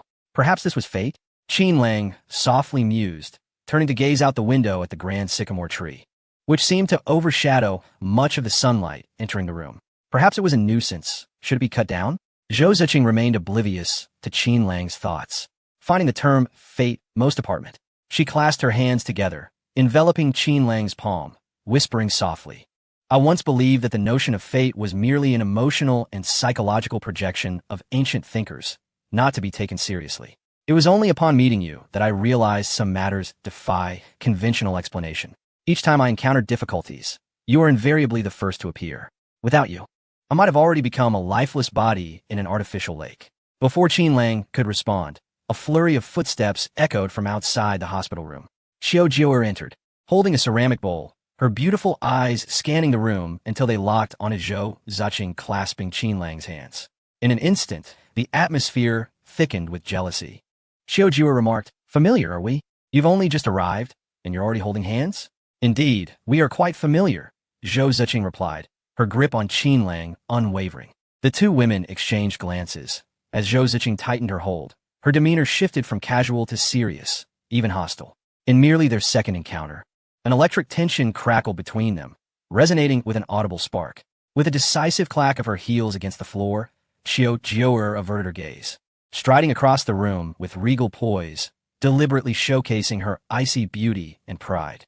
She settled on the opposite side of the bed, offering the deep red ceramic bowl to Qin Lang's lips, a sly smile gracing her face as she said, "Lang, it's time for your medicine." Qin Lang pursed his lips, shifting his gaze between Xiao Jiuer and the bowl, instinctively swallowing. The seriousness of her demeanor was beside the point. What truly mattered was the legitimacy of the concoction within that bowl. "Can you not drink it?" he asked, forcing a smile, his deep eyes reflecting earnestness. Xiao Jiuer shook her head. "That won't do. The doctor insisted you must take your medicine on schedule, drink plenty of water, and frequently visit the restroom to expel toxins from your body. Are you afraid of the bitterness?" Without waiting for his reply, she took a sip from the bowl and stepped closer, blocking his mouth with hers, feeding him a mouthful in front of Zhou Zuqing. As she retreated, she playfully tucked a strand of hair behind her ear, sweetly inquiring, "Wasn't that less bitter?" "Not bitter," Qin Lang responded, casting a glance at Zhou Zuqing, feeling a mix of emotions. While the medicine may not have been bitter, it certainly lacked flavor. What had transpired? Had Xiao Jiuer been possessed by someone? How could her personality have shifted so dramatically? She had always maintained a frosty demeanor around him, often leading to awkward encounters. Yet now, with Zhou Zuqing present, she seemed to be flaunting affection deliberately. The cold and enchanting queen, in private, is quite the seductress. The disparity is striking. By the way, if you need to use the restroom, just let me know. Junzi has fallen asleep. He kept watch all night. There's no need to trouble him. I can take care of you, Gu Jiuer gently advised. Before Qin Lang could respond, Zhou Zuqing beside them chuckled softly. "Perhaps there's no need to trouble you. Qin Lang has already used the restroom, and I have cleaned the bedpan." Gu Jiuer furrowed her brows, sensing a hint of danger. Something is amiss. There is a significant discrepancy here. This beautiful woman before her immediately took Qin Lang's hand, even assisting with restroom matters without a shred of guilt. If there isn't a hidden agenda, she simply cannot believe it. Moreover, after Qin Lang awakened, he called only this woman without notifying anyone else. It is evident how significant this woman is in Qin Lang's heart. Unbeknownst to her, Gu Jiuer has already regarded Zhou Zuqing as her greatest rival. Yes, she had previously told Qin Lang that she would not compete with ordinary young women out of jealousy. But isn't the situation different now? Is Zhou Zuqing merely an ordinary young woman? Clearly, she is on the verge of advancing toward a more profound relationship, posing a serious threat to Gu Jiuer's position. Bitter medicine is hard to swallow, but one must drink it to recover swiftly. Once you are well, I will agree to wherever you wish to go. Gu Jiuer offered a bowl of medicinal soup to Qin Lang with a tender expression, saying, "Mangdang Mountain, the Queen's Bar, wherever you wish to go, I will accompany you." She cast a disdainful glance at Zhou Zuqing, her face adorned with a cool smile, as if to convey a message or engage in comparison. Logically, given Zhou Zuqing's character, it would be unthinkable for her to compete with another woman. Yet, who could blame Gu Jiuer for choosing Qin Lang as her object of display? Zhou Zuqing smiled warmly and replied, "I have been to Mangdang Mountain once, but the scenery there is rather unimpressive. As for the bar, the noise and chaos are unsuitable for someone just discharged from the hospital. Rather, for a recently recovered patient, a leisurely stroll outdoors is a splendid way to unwind. For instance, wandering through the alley outside the snack street to reminisce about past memories, or renting a boat at the artificial lake, anchoring in the center, and reveling in the vast azure reflections surrounding you. These are delightful places to visit. Isn't it merely a contest of shared moments with Qin Lang? Who hasn't their own cherished memories? Moreover, her experiences with Qin Lang are etched deeply in her heart, unforgettable for a lifetime. Speaking of them, an innate confidence arises that cannot be feigned. Gu Jiuer felt a twinge of anxiety. What to do? This beautiful woman before her is quite formidable. She dares to speak her mind, and most importantly, this lovely lady appears cultured and intellectual, yet plays the field more than anyone else. Has she been too reserved and conservative in the past? Even such an intellectual dares to venture into the narrow alleys outside the snack street, where the foot traffic is so dense that, regardless of how secluded it may be, there will inevitably be passers-by. How can she maintain her composure in such a place? And in the center of the artificial lake? On a boat? It seems utterly absurd. How could one possibly navigate there? Standing upright is already a challenge. Not to mention the risk of capsizing. Some misunderstandings, once they arise and remain unexplained, can fester indefinitely. Take Chiu Jiu'er, for instance. Her heart is heavy with indignation, feeling utterly suppressed. Her indomitable spirit has rendered her increasingly obstinate, compelling her to constantly compare herself with Zhou Ziqing. As for education, Zhou Ziqing is a doctoral student, and with a few more years of cultivation, she might even become a doctoral supervisor. Concerning appearance, there is little disparity. Yet Zhou Ziqing possesses the undeniable charm of an exquisite female professor. With her red-framed glasses, white shirt, black pencil skirt, and glossy high heels. Even if Chiu Jiu'er attempted to emulate her, she could never capture the essence of that enchanting professor. Regarding family background, Zhou Ziqing's lineage is not vastly superior to that of Chiu Jiu'er, especially with the presence of Zhou Depan, who is a source of family shame. However, the crux lies in Zhou Ziqing's cultural sophistication and her ability to express herself in writing, whereas Chiu Jiu'er, she can only stab with her words for a fleeting moment. Defeated, utterly vanquished, Chiu Jiu'er wore a look of despondency. Qin Lang, observing from the side, could not bear it and gently addressed Zhou Ziqing. Ziqing, have you had a meal yet? Not yet, Zhou Ziqing replied with a smile, but now that you mention it, I am a bit hungry. I will head to the cafeteria downstairs for a bite and come back shortly. Yes, filling your stomach is important. Qin Lang chuckled, waved his fingers, and bid farewell to Zhou Ziqing. His intention was to send Zhou Ziqing away first, then comfort Chiu Jiu'er. However, Chiu Jiu'er, possessing a tenacious spirit, immediately followed Zhou Ziqing downstairs without even greeting Qin Lang. At the hospital cafeteria, there are both internal dining options and external restaurants, as many families caring for patients cannot subsist on the same meals as the patients themselves. The nutritional requirements vary significantly. Chiu Jiu'er trailed behind Zhou Ziqing, sitting outside a rice noodle shop, close enough to see each other. The shop owner approached to inquire about their orders. Zhou Ziqing replied calmly, I'll have the beef rice noodles, mildly spicy. After speaking, she lowered her head. The owner nodded and walked towards Chiu Jiu'er, but before he could reach her, she raised her voice by several decibels. I want a portion of beef rice noodles, extremely spicy.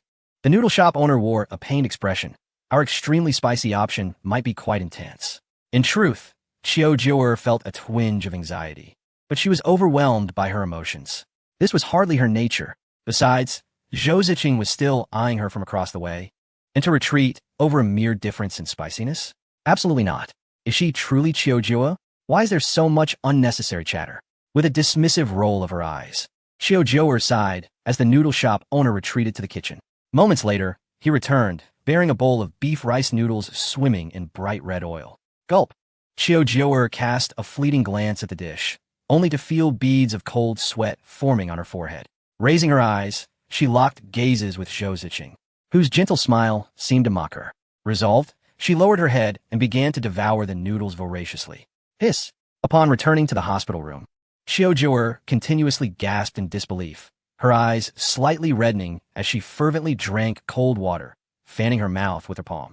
Regret gnawed at her insides. What a wretched noodle shop. It would be best to have it demolished.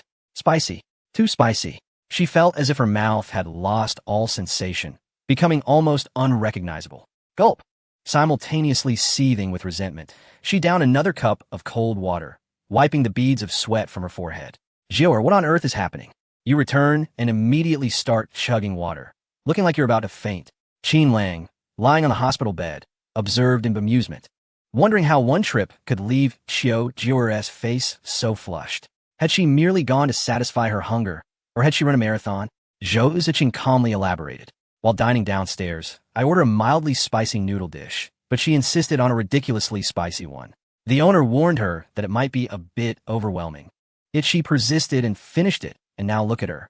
Women can be so competitive, especially with both Zhou Ziqing and Chiu Jiu'er vying for Qin Lang's attention. At that moment, the desire to outdo one another swelled within them. Qiu Jiuer inhaled deeply, a defiant huff escaping her lips. I used to have a high tolerance for spice. Perhaps my recent sleepless nights caring for Qin Lang have diminished my resilience. Indeed, she had been overwhelmed by the spice. But that did not equate to her defeat. Zhou Ziqing had only just arrived, while Qiu Jiuer had been tending to Qin Lang for days. Seizing the opportunity to flaunt her dedication. Provocation. An unabashed challenge. Undoubtedly, she was flaunting her tireless efforts in caring for Qin Lang. And you? Did you have the chance to do the same? Zhou Ziqing remained unfazed, responding with a serene smile. Oh, truly, we must extend our gratitude to Miss Qiu. After all, Qin Lang's health is paramount, and I am deeply appreciative of your unwavering dedication. With that, the exchange struck back, as Zhou Ziqing assumed the role of a family member, while Qiu Jiuer was relegated to the status of a well-meaning helper. Ultimately, they were both outsiders. Qin Lang, caught between the two, felt a profound admiration as he witnessed their subtle combat. Misunderstanding. Qiu Jiuer had genuinely misconstrued the situation, mistakenly viewing Zhou Ziqing as her fiercest rival. Yet, what was the reality? He and Zhou Ziqing have never had anything happen between them, all right? Is this the level of understanding of Qiu Jiuer from the Black Dragon Society? It is utterly absurd. As for Zhou Ziqing, please. She is a remarkably knowledgeable, cultured, and refined professor, usually as serene as a tranquil stream. What's going on today? Has she transformed into someone else? The two women are vying for dominance, refusing to yield to one another. Under normal circumstances, Qin Lang would have been overjoyed to witness this scene, but now he feels like a mere mummy, utterly powerless. This situation cannot be allowed to escalate any further. Observing the hostility between the two women is akin to accumulating black gunpowder. As time passes, the pile grows larger, and once a spark ignites, it will lead to an incessant explosion, with terrifying consequences. Jiuer, look at yourself. Your face is all flushed. Why not go buy a drink to cool down? Qin Lang spoke with a tone of comfort. His intention was to first pacify the fiery Qiu Jiuer, then explain to Zhou Ziqing, hoping for some room for reconciliation. At worst, he would have Zhou Ziqing accommodate a bit more. However, just as he began, Zhou Ziqing fanned the flames from behind, saying, Miss Qiu, by your own admission, your physical condition seems to have deteriorated significantly. It's imperative that you step out to cool down. Furthermore, I believe it is best if you refrain from caring for Qin Lang in the future. After all, health is paramount. You should return home early tonight to ensure you get ample rest. I will take care of the rest. What do you mean? Are you trying to drive me away? Qiu Jiuer inhaled sharply, furrowing her brows, and stood up suddenly, her heart ablaze with anger. She was already reeling from spiciness, and now being dismissed by Zhou Ziqing only intensified her fury. She retorted loudly, What gives you the audacity to say, I must leave? Why shouldn't it be you who departs? Before you arrived, I was taking excellent care of Qin Lang, yet your arrival has stirred up all this trouble. It seems to me that the one who should be leaving is you. Are you out of your mind? Zhou Ziqing is rather dismissive of my presence. Isn Tishi? Even if Qin Lang dotes on me, even if he notified me first upon waking, is it not excessive to confront me the moment I arrive? When has Qiu Jiuer ever been subjected to such indignities? Zhou Ziqing shook her head. You mentioned your physical condition has declined, which implies you are unwell. Remaining here, neither you nor Qin Lang will be able to rest properly. I am merely opting for compromise. For reasons unknown, as she gazed at Qiu Jiuer, Zhou Ziqing felt an unsettling discomfort. Despite conversing with her, Qiu Jiuer would occasionally cast furtive glances at Qin Lang, laden with unspoken implications, as if there were secrets between them that could not be voiced. This made her exceedingly uncomfortable, as if something precious had been snatched away from her. Had she not felt so irritable, she would not have uttered such words. Qiu Jiuer let out a cold snort. I may feel unwell, but what business is it of yours? I take care of Qin Lang out of my own volition, and besides, this hospital is my family's. How dare you, an outsider, attempt to oust me, the rightful owner? Who gave you the audacity? Zhou Ziqing, unwilling to back down, retorted. So you're a wealthy young lady, then? If that's the case, I certainly cannot entrust the responsibility of caring for Qin Lang to you, especially since you might struggle to care for yourself. Qiu Jiuer felt a pang of insecurity. To be fair, she felt as though her pride had been pricked. When had she ever taken care of someone else? She could stab a knife into someone's back with ease, delivering 18 blows in 3 seconds, but to care for another? That was undoubtedly her Achilles heel. During her time caring for Qin Lang, she had merely done what she could. Most of the assistance came from nurses and Huzi. She had remained present, but mostly as an observer. Yet, even in her moment of doubt, she refused to concede defeat. With newfound determination, she turned to Qin Lang, her expression icy as she posed a question. Qin Lang, you must reflect upon your conscience and decide. Should I leave, or should she? She wanted to discern who truly held more significance in Qin Lang's heart. Zhou Ziqing furrowed her brow, displeased. Miss Chiao, what do you mean by that? I merely commented on your lack of rest, and you explode in anger, shifting the burden onto Qin Lang, as if you believe him strong enough to withstand your demands? Originally, her words were casual, but Xiao Jiuer's reaction compelled her to question her capacity to care for others. How have I made things difficult for you? If you don't wish for me to leave, would I even need to ask such questions? Xiao Jiuer shot back, her eyes blazing with fury, then turned to Qin Lang. Today, you must choose. Only one of us can remain to care for you. Will it be me, or will it be her? Even Zhou Ziqing, elegant as a fragrant reed, found herself incensed by the situation. She too directed her gaze at Qin Lang, nodding gravely. Since Miss Chiao has put it this way, it is only right that you, the person involved, make a choice. If you find my presence to be a burden, I shall leave at your word. The tension had reached a critical level. Even while lying in a hospital bed, one could sense the acrid smell of gunpowder in the air. A single misstep could ignite a conflagration, leading to dire and unmeasurable consequences. The atmosphere in the ward fell into a heavy silence.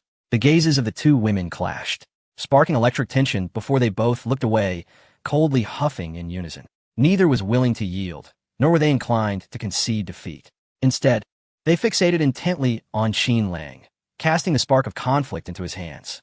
Qin Lang had long anticipated such a confrontation, but had not expected it to erupt so swiftly.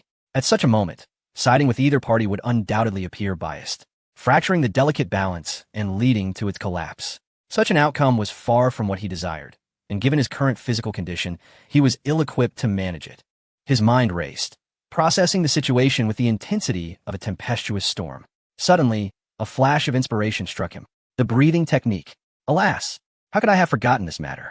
Chun Pingan's turtle breathing technique is undoubtedly the finest method for regulating breath and feigning death, and the evolved tuna method surpasses it in every regard. In such circumstances, any utterance could trigger disaster. Rather than face annihilation, it is better to take a gamble. A gamble, transforming a bicycle into a motorcycle. Thoughts must be acted upon. Qin Lang's expression swiftly darkened. The calm demeanor vanished, replaced by an extraordinary seriousness. He turned the tables. With a fierce reprimand directed at Xiao Jiuer and Zhou Ziqing, he thundered, "Do you both find the ward too tranquil? Or do you believe my health is robust enough? Creating such a ruckus?" Coughing violently followed his words. Xiao Jiuer and Zhou Ziqing, filled with concern, stepped forward. But Qin Lang immediately rebuffed them, his face a mask of resistance. "There is no need for your concern. I am perfectly fine." Both Xiao Jiuer and Zhou Ziqing stood there like miscreants, bewildered and unsure of what to do. Observing their reaction, Qin Lang's expression darkened further. He inhaled deeply, his chest heaving, his eyes reddening. His voice grew increasingly intense, escalating to a roar. "If you think I am wounded and cannot survive without you, you are sorely mistaken. I, Qin Lang, can still thrive without anyone. Leave. Neither of you needs to stay. Get out." His furious shout echoed through the ward, and his chest heaved with rage. His complexion flushed. Xiao Jiuer wished to offer comfort, but with Zhou Ziqing present, she refrained from moving. Zhou Ziqing, too, felt a twinge of regret at Qin Lang's furious countenance. Yet Xiao Jiuer's incessant provocation compelled her to confront the situation head-on. To retreat would be to concede defeat before Xiao Jiuer. "You want me to leave? Very well. If I am such an inconvenience, I shall take my leave. Qin Lang, do not regret this." Xiao Jiuer gritted her teeth, clenched her fists, and with a cold huff, strode decisively toward the exit, casting a meaningful glance in Zhou Ziqing's direction. Zhou Ziqing sensed the challenge and turned to follow suit, ready to depart. The two women were clearly at odds, neither willing to yield. However, as they reached the doorway of the ward, an unforeseen event transpired. Beep, beep. The life monitor within the room began to sound an alarm, flooding the entire space with a shrill warning. As Qin Lang's body convulsed, both women stood frozen in shock. "Doctor, where are you? Quickly find Director Zhang and summon him. Qin Lang is in trouble. Hurry." At the entrance to the ward, Xiao Jiuer and Zhou Ziqing halted, calling out urgently to the passing nurse. Meanwhile, upon hearing the commotion, Qin Lang intensified the peculiar operation of the tuna method. Beep, beep. The alarm of the life monitor grew increasingly frantic, echoing through the air like the pulsating rhythm of a bustling nightclub. The urgency intensified, becoming louder and more insistent. Ultimately, accompanied by a gasp from Qin Lang, the cacophony within the hospital room fell into a haunting silence. The patient ceased his convulsions, leaving only a series of straight lines on the monitor and the prolonged sound of beeping. Chapter 179, Chief Physician. Your pulse soon. The chief physician of the private hospital, accompanied by the medical team overseeing Qin Lang's condition, hurried to the scene. After a swift examination, he skillfully released the restraints of the bed and rushed the mobile stretcher toward the emergency room. Minutes ticked by 10, 20, 30 before the red light outside the operating room dimmed and the door swung open. The chief physician emerged, wiping the beads of sweat from his brow, removing his mask, and furrowing his brow as he addressed Miss Chiu. Did I not warn you? The patient has just regained consciousness. His body is still exceedingly frail. He cannot withstand the winds and sunlight, nor your quarrels. Just moments ago, if you had delayed a few more minutes, the patient's brain would have suffered irreversible damage from lack of oxygen. Even if we managed to revive him, he would be a mere vegetable devoid of consciousness. Do you understand? Indeed, this private hospital was affiliated with the Black Dragon Society. But not all physicians were privy to its secrets. Only a select few in management were aware of the intricacies. After all, the public reputation of the Black Dragon Society was far from favorable. The chief physician was blissfully unaware of the true nature of the woman before him, Chiu, a lady of the Black Dragon Society, whose mere word could have him dismissed without hesitation. I didn't mean to, Chiu stammered, her composure crumbling as she stumbled backward against the pure white tiles, her face a canvas of fear and dread, tears pooling in her reddened eyes. Suffocation? Brain damage? The chief physician's words struck her like a relentless tide, pushing her deeper into despair as the colors around her shifted from pale white to an enveloping darkness. By the time he finished speaking, she found herself engulfed in an abyss where light dared not penetrate. And you, the chief physician continued, his gaze fixed on Zhou Ziqing. What is the meaning of this? Do you believe the patient is recovering too swiftly? Must you argue the moment you arrive? If you do not wish for the patient to improve, then continue your bickering. Should anything go awry, do not place the blame on our hospital. The chief physician glared at Zhou Ziqing, his voice icy with reprimand. He could not fathom how a family member could act so recklessly. The patient lay in such a precarious state, yet they chose to squabble within the confines of the ward. Did they think that the patient's suffering was merely a burden to be ignored? With her head bowed, Zhou Ziqing silently endured the chief physician's scolding, her heart heavy with regret. Unlike Chiu, she maintained a semblance of composure, her voice barely above a whisper as she inquired, how is Qin Lang now? Will he suffer any lasting effects from this ordeal? Upon closer inspection, it becomes evident that Zhou Ziqing speaks with her hands tightly clasped together, her knuckles paling under the pressure. Furthermore, her arms tremble and her shoulders lack steadiness, giving her the appearance of teetering on the brink of collapse. The chief physician casts a glance, sighing in relief, and admonishes, if any further mistakes occur, you shall seek a more competent expert. With that, without waiting for the two women to respond, he strides away. Thud! Chiu, who had been leaning against the white tiles, slowly slides down, ultimately collapsing awkwardly onto the floor outside the operating room. Zhou Ziqing, unsteadily bracing herself against the bench outside, strives to calm her breath. Yet, the more she attempts to suppress it, the more exaggerated her trembling becomes. It is as if, at that moment, the hormones within her body have slipped into disarray. Hours drift by in the blink of an eye. Qin Lang, lying on the hospital bed, gradually awakens. Qin Lang, Chiu, and Zhou Ziqing exclaim in unison, leaning forward to grasp his hands, their faces alight with hope. Their reddened eyes betray the countless tears shed. You must be thirsty. Would you like some water? I shall fetch it for you. Zhou Ziqing releases Qin Lang's hand and turns to retrieve a cup of hot water, which she has filled numerous times. Chiu follows suit, returning to her place with a clay bowl of millet porridge, gently inquiring, are you hungry? It has been several hours. Suddenly, Qin Lang furrows his brow. You go ahead. It's more important to eat something and fill your stomach. Zhou Ziqing hurriedly retracts the cup she had offered. Chiu shakes her head, insisting, first, drink some warm water. The doctor said you must stay hydrated to cleanse your stomach. Unbeknownst to them, the attitudes of the two women have undergone a remarkable transformation. In just a few hours, they have learned to graciously yield to one another. If someone of lower emotional intelligence were present, they might nearly burst into laughter. Yet, the emotionally astute Qin Lang, wishing to avert future troubles, shows no signs of joy. His expression grows increasingly cold as he turns stiffly to Zhou Ziqing, his voice harsh. Did you not intend to leave? Why are you still here? Do you wish to drive me to my grave? Leave. If you wish to go, then go. Do not return. When have I, Qin Lang, ever depended on others to survive? Zhou Ziqing's face turns ashen, her mouth opening in a futile attempt to speak.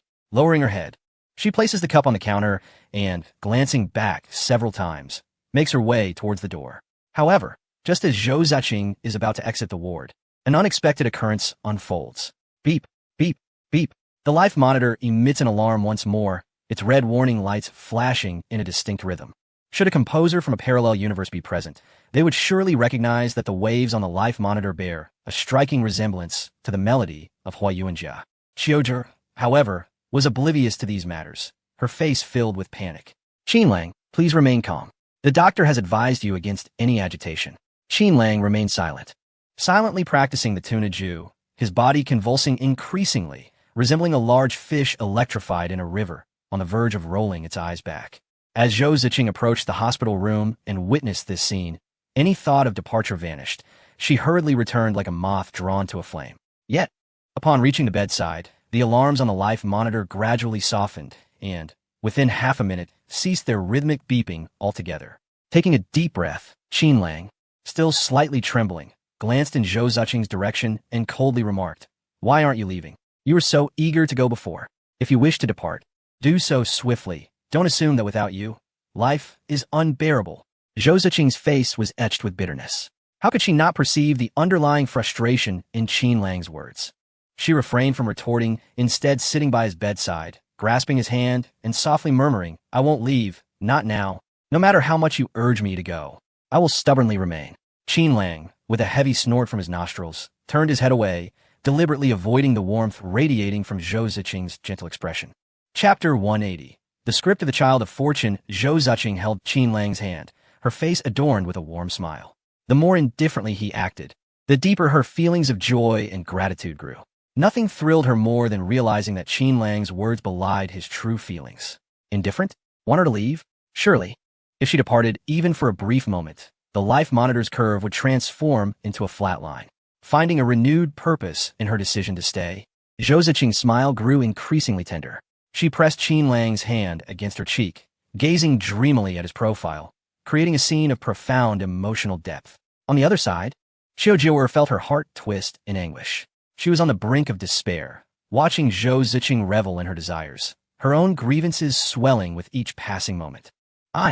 I'll step outside for a moment," Qiuzhi murmured softly, biting her lip as she turned to leave. Qin Lang's breathing became erratic, alternating between prolonged and hurried. Good. I didn't ask you to leave. You insist on going, don't you?" The pure young dominance body surged within him, intended to accelerate the flow of his vital energy throughout his body, yet he abruptly restrained it above his neck, leaving his face reddened like a monkey's rear. Qiuzhi felt a mix of anxiety and delight. "I'm just stepping out to use the restroom. Please don't become agitated." "Really?" Qin Lang questioned, the speed of the pure, yang dominance body slowing. "Qi nodded vigorously. I want to leave. I promise I want to abandon you. Who cares? Whether I stay or go is of no consequence to you. With long legs, how could I possibly control you?" Qin Lang rolled his eyes and turned his head away. Upon realizing it was Zhou Ziqing, he straightened himself and rotated his gaze a full 90 degrees, fixating intently on the pristine ceiling, uttering not a single word. A sigh of relief escaped him internally. Damn it, he had nearly been scared to death moments ago. A slight misstep could have resulted in a futile endeavor. The terror was indescribable. One mistake leads to another, akin to the precarious act of forcing someone to leave. If it were to be Qiuzhi, perhaps there could have been a chance to retain her later, but with Zhou Ziqing, a significant crisis would ensue. This exquisite professor was not one to vocalize every thought. She kept many things to herself. Should an opportunity arise for her to escape, it could become a situation where she was irretrievably lost, and that would spell disaster. Surely, one cannot rely on the same tactic thrice. The rule of three applies, especially with Zhou Ziqing nearby. What if she discerned something amiss? The breath control technique could swiftly transform from a secret weapon into a guillotine, and he would undoubtedly be the first to face its blade. Fortunately, the storm passed without calamity. Qin Lang mentally commended himself, recognizing that no one else in the world could match his prowess. As the tumult settled, mere days slipped by. During this time, Junzi had been dispatched for important matters, leaving Zhou Zhiqing and Qiu Zhi, who initially harbored mutual animosity, to gradually evolve into a state of cordiality, greeting each other whenever they met. Especially in Qin Lang's presence, they affectionately addressed one another as Sister Zhiqing and Sister Jiu, a display of warmth beyond measure. It was evident that some underlying tensions remained, but such nuances could only be softened through prolonged interaction. In the short term, Qin Lang had reached the limits of what he could achieve. Qiu Jiu held a fruit platter, offering a slice of peeled apple to Qin Lang's lips. After he took a bite and expressed his approval with a hum, she gently wiped his mouth with a warm towel. By the bedside, Zhou Zhiqing slowly flipped through the script in her hands. After observing for a while, Qin Lang turned his gaze towards her and casually inquired, "What do you think of this script? The Legend of the Twin Dragons of the Tang Dynasty is a new piece? I haven't heard of it before." Zhou Zhiqing softly murmured her thoughts as she assisted Qin Lang in reviewing the script. Some sections were rather simplistic and somewhat vulgar, yet upon deeper examination, the plot remained robust. Should it be adapted into a television series, it would undoubtedly attract a considerable audience. However, the dialogue and certain scene descriptions appeared somewhat monotonous. "But I can certainly offer some assistance in refining it," she added. Robust plot, isn't that a given? The adaptations of this script once captivated audiences in Hong Kong, creating two illustrious film stars. He remarked, as for the writing quality, he could understand. After all, this prodigy of the entertainment realm had just been reborn, and his golden touch was not overly extravagant, relying solely on the novice starter pack and his memories. He had managed to compose less than a third of the legend of the twin dragons of the Tang Dynasty. Among the numerous plot lines, there are many that seem maliciously added, evoking a sense of superfluity. There's no need for embellishment. I have little interest in the script. However, I do perceive a modicum of potential in the author. He turned to Junzi, who sat across from him on the hospital bed, his face a picture of astonishment, and remarked, "This script is worth purchasing. Let us acquire it outright." Junzi swallowed hard, his expression tinged with bitterness. The fellow had stated that he would not sell the rights outright. He only agreed to sell the rights for printed and electronic versions, and insisted on earning royalties based on sales. As for other rights, film, television, and gaming, he was unwilling to part with any of them. Upon further reflection, it became clear that he intended to sell these rights annually, once the book gained popularity. Is such a strategy truly feasible? Does he have such confidence in his work? Zhou Zhiqing was slightly taken aback. As a professor in the literature department, she had published numerous literary works, all of which had been acquired outright by publishers, merely earning her a modest annual dividend.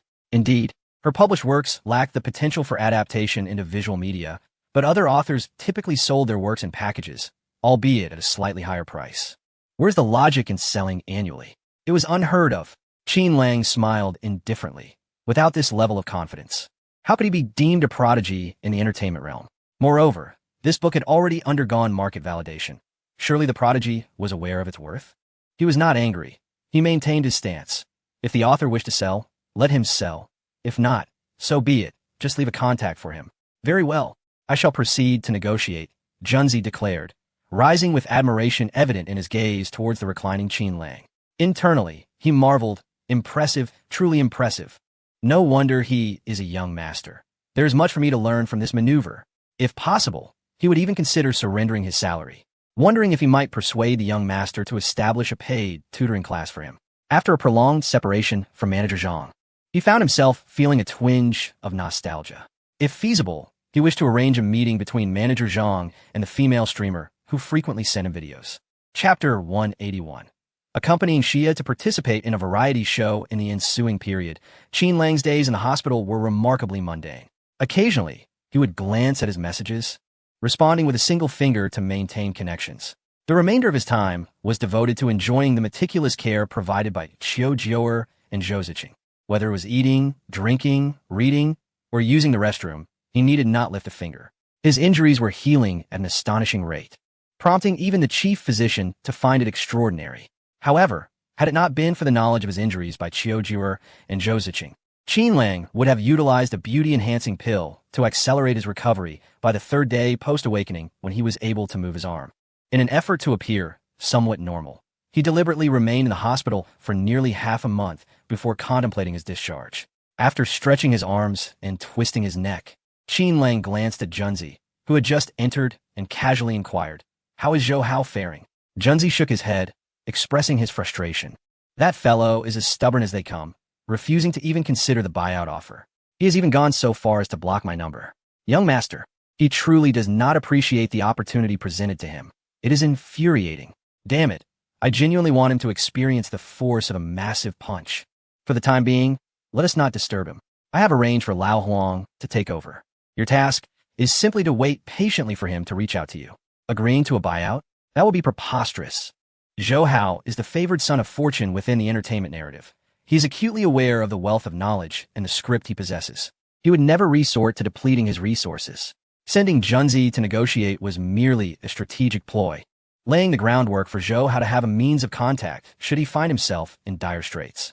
He will eventually reach out to Junzi on his own. Now, let's proceed with the discharge formalities. Additionally, please share a tidbit of my circumstances with Shurya. I shall take a brief rest. Qin Lang issued his instructions methodically. Once Junzi departed, he reclined on the hospital bed, surveying the spacious ward of over 80 square meters, and sighed. At last, I can bid farewell to this cramped space. Growing weary of such confinement after an extended period, he decided it was high time to leave, especially with Qiu Jiuer and Zhou Ziqing preoccupied with pressing matters today. In a state of drowsiness, Qin Lang was roused by the sound of splashing water emanating from the bathroom. He rubbed his sleepy eyes, gazing somewhat bewilderedly into the misty bathroom. Who is it? Suddenly, two long, slender legs adorned in shimmering sandals emerged from the bathroom doorway, their jade-like translucence glowing softly under the light. These legs were long, straight, slender, and proportionate, an exquisite sight that left countless men across the nation entranced, their hearts yearning and bodies withering. Senior sister, Qin Lang, having not yet seen the person, instantly recognized her by her legs alone. In this entire country, who other than Shurya could possess such perfect legs?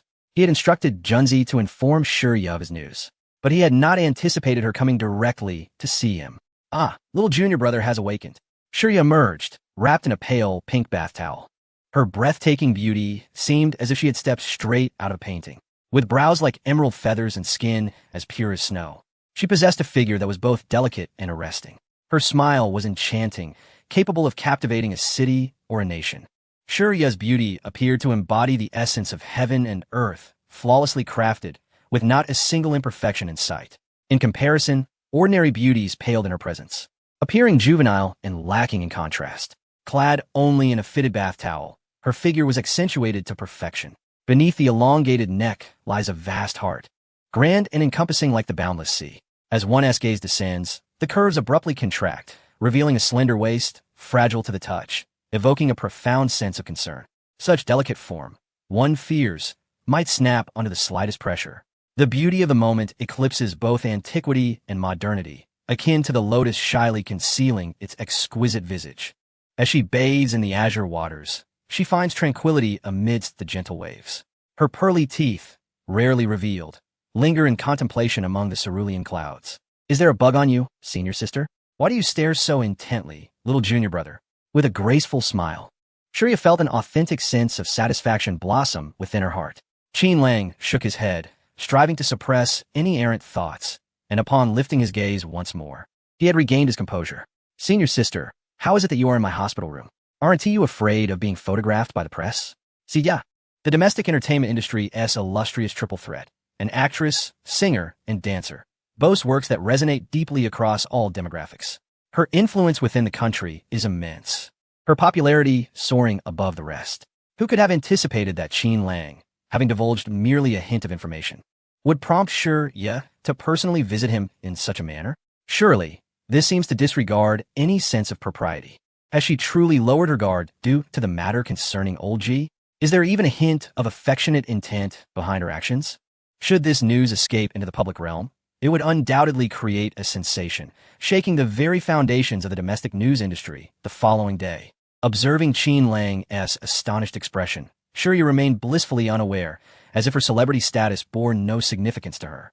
Navigating the treacherous waters of the entertainment world, she had witnessed deceit and betrayal firsthand. Indeed, although Shurya often displayed a cheerful demeanor, beneath the surface lay a deep-seated pessimism and a lack of fondness for most individuals. When she first arrived in Tianhai City, she wore a smile while harboring a strong sense of wariness towards Qin Lang. This guard remained until he risked his life to protect her from that old man, at which point it dissolved entirely. During the past half-month of solitude, devoid of contact with Qin Lang, an unfamiliar sentiment quietly began to blossom within her. This led Shirya to often find herself lost in thought while seated before the expansive glass walls of her hotel room, indulging in what one might call self-strategy. The passage of time had dramatically altered her perception of Qin Lang. With a soft hum, Shirya's alluring expression faded, replaced by an undercurrent of deep-seated sorrow.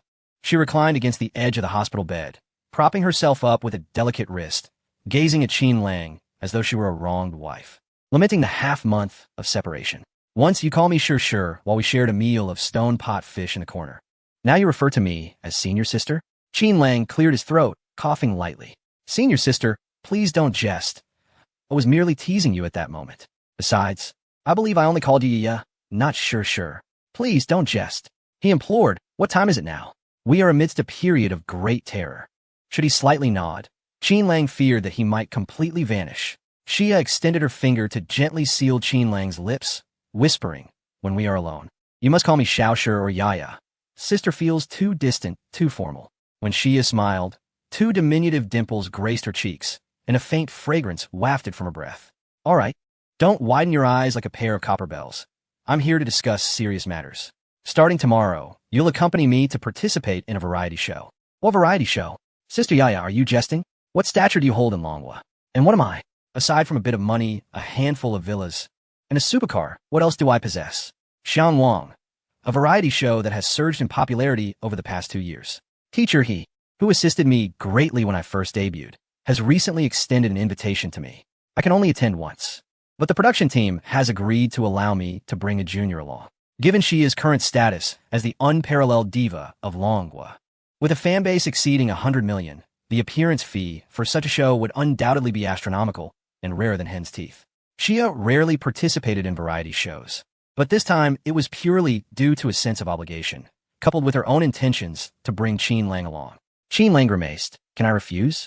Xia smiled softly. If your Mu-Run International wishes to change its spokesperson, you may decline my request. Chapter 182. A grand entrance in Zishuing Bana, Menghan Town, Manyuan Village. The new season of Xiang Wang officially premiered, catering to the audience's desires. This season, through live streaming, it aimed to comprehensively showcase the life within the Mushroom House. On the winding path leading to the Mushroom House, Xia and Qin Lang were seated in a vehicle sponsored by the production team, receiving instructions. Miss Xia, Mr. Qin, per the customs of the Mushroom House, you are to place your orders via phone. However, do your utmost to conceal your identities, especially you, Miss Xia. You were personally invited by Teacher He, and while he may not know which episode you will appear in, your voice is unmistakable and will reveal you at once. The staff held Xia in the highest regard. Her stature in the entertainment industry illuminated the entire production team, making their participation in Xiang Wang a prestigious affair. Xia smiled, enveloped in an ethereal aura that captivated the staff. Let my junior place the order. The staff, momentarily dazed, hesitated. Mr. Qin is not from the entertainment industry, but this could serve as a smokescreen. He mentally dismissed the idea, as Qin Lang was a blank slate to the audience. It could be said that this ordering activity was destined for failure. However, since Xia had suggested it, he felt compelled to acquiesce. The entertainment industry is undeniably pragmatic. Even a hint of pretentiousness from a starlet holds no weight. Yet, a queen remains a queen, her stature unwavering, commanding the utmost respect and attention from the production team whenever she graces a program. Qin Lang, with a touch of amusement, took the phone in hand. His decision to join the variety show at Shirya's behest was far from mere compliance.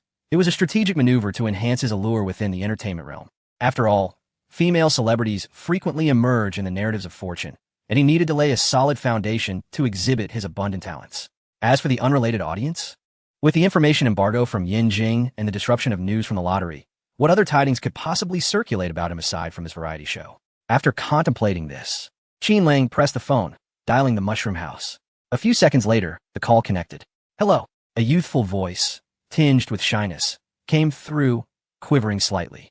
It was well known that Zifeng usually refrained from answering calls, typically remaining by Peng Peng's side, assisting and noting the guest orders.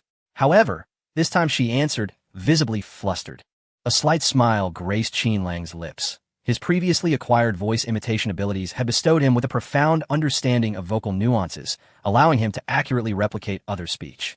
For instance, he could mimic the king of pop. This would surely baffle the Mushroom House Quartet regarding the identity of this episode's guest. He deliberately lowered his voice, speaking naturally with a rich timbre. Is this Z-Phone? How adorable. Sitting beside him, Shirya raised an eyebrow, surprised, turning her head to glance. The staff members were equally astonished, their eyes nearly popping out in disbelief. It was the voice of Hua Zai, deep and articulate, particularly the tremor at the end, so strikingly similar. If one were not accustomed to being around Hua Zai, they would hardly discern the difference. On the other end, chaos erupted within the Mushroom House. Zifeng's small face was fraught with panic. It was her first time answering a guest call, and it just so happened to be Hua Zai, the king. My goodness. Even now, Hua Zai's standing in the entertainment industry is monumental. Z-Phone quickly covered the phone's microphone, shouting outside, Brother, come quickly. Peng Peng, busy chopping wood in the yard, hastily set down his axe and jogged over, beads of warm sweat dotting his forehead. Wiping his brow, he asked, What's wrong, sister? Which guest has you so flustered? Z-Phone, still clutching the phone, struggled to swallow her nerves. It's Hua Zai, she exclaimed, her little heart on the verge of collapse, her expression pleading for help. Brother, save me. Hua Zai? Surely not. This must be a jest. What could possibly bring Hua Zai to the Mushroom House? Peng Peng, skeptical yet intrigued, took the phone. Responding courteously, Hello, esteemed guest, what dish would you like to order? Qin Lang adopted a particularly unique voice, imbued with a tremulous quality that evoked a sense of melancholy. Was it Peng Peng? I contemplated ordering some spicy beef strips, stir-fried pork, and then the subsequent words faded from my comprehension. Clutching the phone, his pupils dilated in astonishment, and he reacted like his sister, covering the microphone and exclaiming, Oh my goodness, the god of song. He actually knows me? Peng Peng's voice resonated throughout the Mushroom House. Teacher, he approached, a warm smile gracing his face. Peng Peng, your voice is so loud that you frightened your sister. Beside them, Z-Phone gaped, her expressive eyes filled with skepticism. The god of song? Isn't Hua Zai? Or perhaps both kings have arrived together. Peng Peng, covering the microphone, displayed a remarkable array of emotions, surprise, panic, and the exhilaration of meeting his idol. Teacher, it truly is the god of song. The sound of the god of song has come. Could it be? Teacher, he murmured quietly, taking the phone from Peng Peng. Hello, may I ask who this is? It's me, Teacher, At the recent awards ceremony, your impromptu performance was truly remarkable. This referred to a domestic film festival where a minor incident occurred, and Teacher, he stepped in to save the day, astonishing everyone. The short video of that moment circulated widely on social media, featuring one of the four heavenly kings, Guo Fuqing. Teacher, he was taken aback. Guo Fuqing's voice was easily recognizable, deep, rhythmic, and infused with a joyful essence. Having interacted with him before, he was momentarily spellbound. Is it really Guo Fuqing? How could this be? He wasn't even listed among the guests. His sister instinctively queried, Teacher, is a Hua Zai? Peng Peng shook his head. No, it's the god of song. He actually knows my name. Teacher, he placed a hand on his forehead, pondering. Who is this esteemed guest? Why do I perceive the arrival of Mr. Guo Fuqing? The Mushroom House's final pillar, Chef Wang, arrived and casually took the microphone. After exchanging a few words, he glanced skeptically at Qin Xiang, the program's cameraman. Old Chen has truly invested heavily this time. He even managed to invite Li Ming, a heavenly king. What audacity! Z-Phone, Peng Peng. Teacher, In the anticipated live broadcast, the morning audience was not particularly large. After all, it was a live stream, not during prime time, and many had their own affairs to attend to, leaving little time to linger in the chat room. However, the previous seasons had cultivated a fervent fan base, all fervently inundating the chat with questions. Has Director Chun lost his mind? Is this for real? The guests are the four heavenly kings? Not just one, but all four? What could their appearance fee possibly be? Surely, this season must consist of only one episode. As all the sponsorship funds have been exhausted, they eagerly awaited the emergence of the four heavenly kings. If the production team dared to employ gimmicks and deceive the audience, they would promptly send a box of blades. Chapter 183. Qin Lang, there was no remedy. The allure was simply too potent. The news of the four heavenly kings visiting the Mushroom House spread like wildfire across major media platforms. Countless individuals flocked to the live stream, with the number of online viewers skyrocketing from 50,000 to over 550,000, a staggering tenfold increase. This was still morning. and many devoted viewers had jobs to attend to. During prime time, reaching 1 million viewers would be effortlessly attainable. The situation had become somewhat precarious. Director Chun, standing behind the camera, appeared hesitant. Live broadcasting inherently carries risks, with unexpected occurrences lurking at every turn. The arrival of the pop diva should have been a delightful surprise, igniting a fervor, especially as this marked Miss Sia's debut in a variety show. Yet, with Qin Lang mimicking the voices of the 4 heavenly kings, an overwhelming crowd had gathered. The viewers' curiosity was piqued, and if the 4 heavenly kings did not appear, a backlash was inevitable, one that would be devastatingly fierce.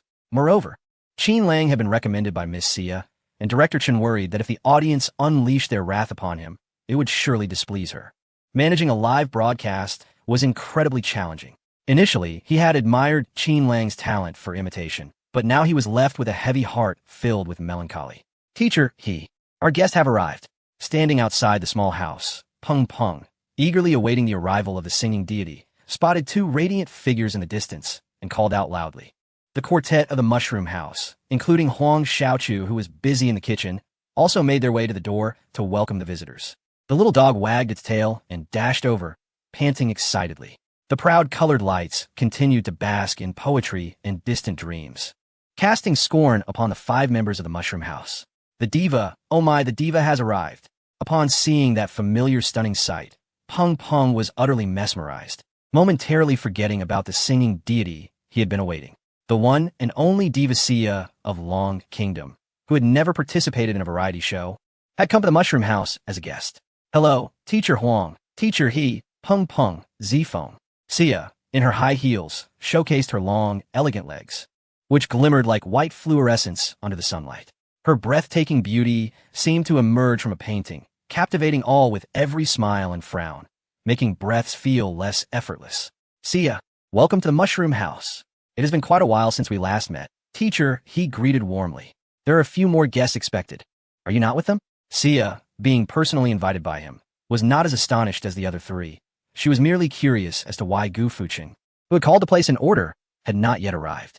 With a gentle smile, Sia took Qin Lang's arm and said, No, only my little junior brother is with me. Let him introduce himself. Stepping forward with a smile, Qin Lang addressed Teacher He with a cheerful tone. Hello, Teacher He. My name is Qin Lang, and I am Miss Sia's junior brother. Teacher He's warm smile faltered, soon replaced by a bitter expression. Hello, Qin Lang. I thought it was truly Guo Fuqing visiting the Mushroom House. It turns out to be you. I must say your voice imitation is remarkable. Even I, having shared the stage with Guo Fuqing, could not discern the difference. As the guests at the Mushroom House placed their orders, they were cautious, fearing their identities would be revealed. Yet with you, it was a different story. They were completely taken in by your performance. Your impersonation was utterly astonishing. In every word spoken by Teacher He, there lay a subtle attempt to exonerate Qin Lang. The empathetic Teacher He understood that Qin Lang's mimicry of the 4 heavenly kings had stirred considerable reactions. Without a reasonable explanation, he was bound to face criticism. Thus, Teacher He endeavored to attribute the responsibility to the game's rule requiring anonymity during ordering.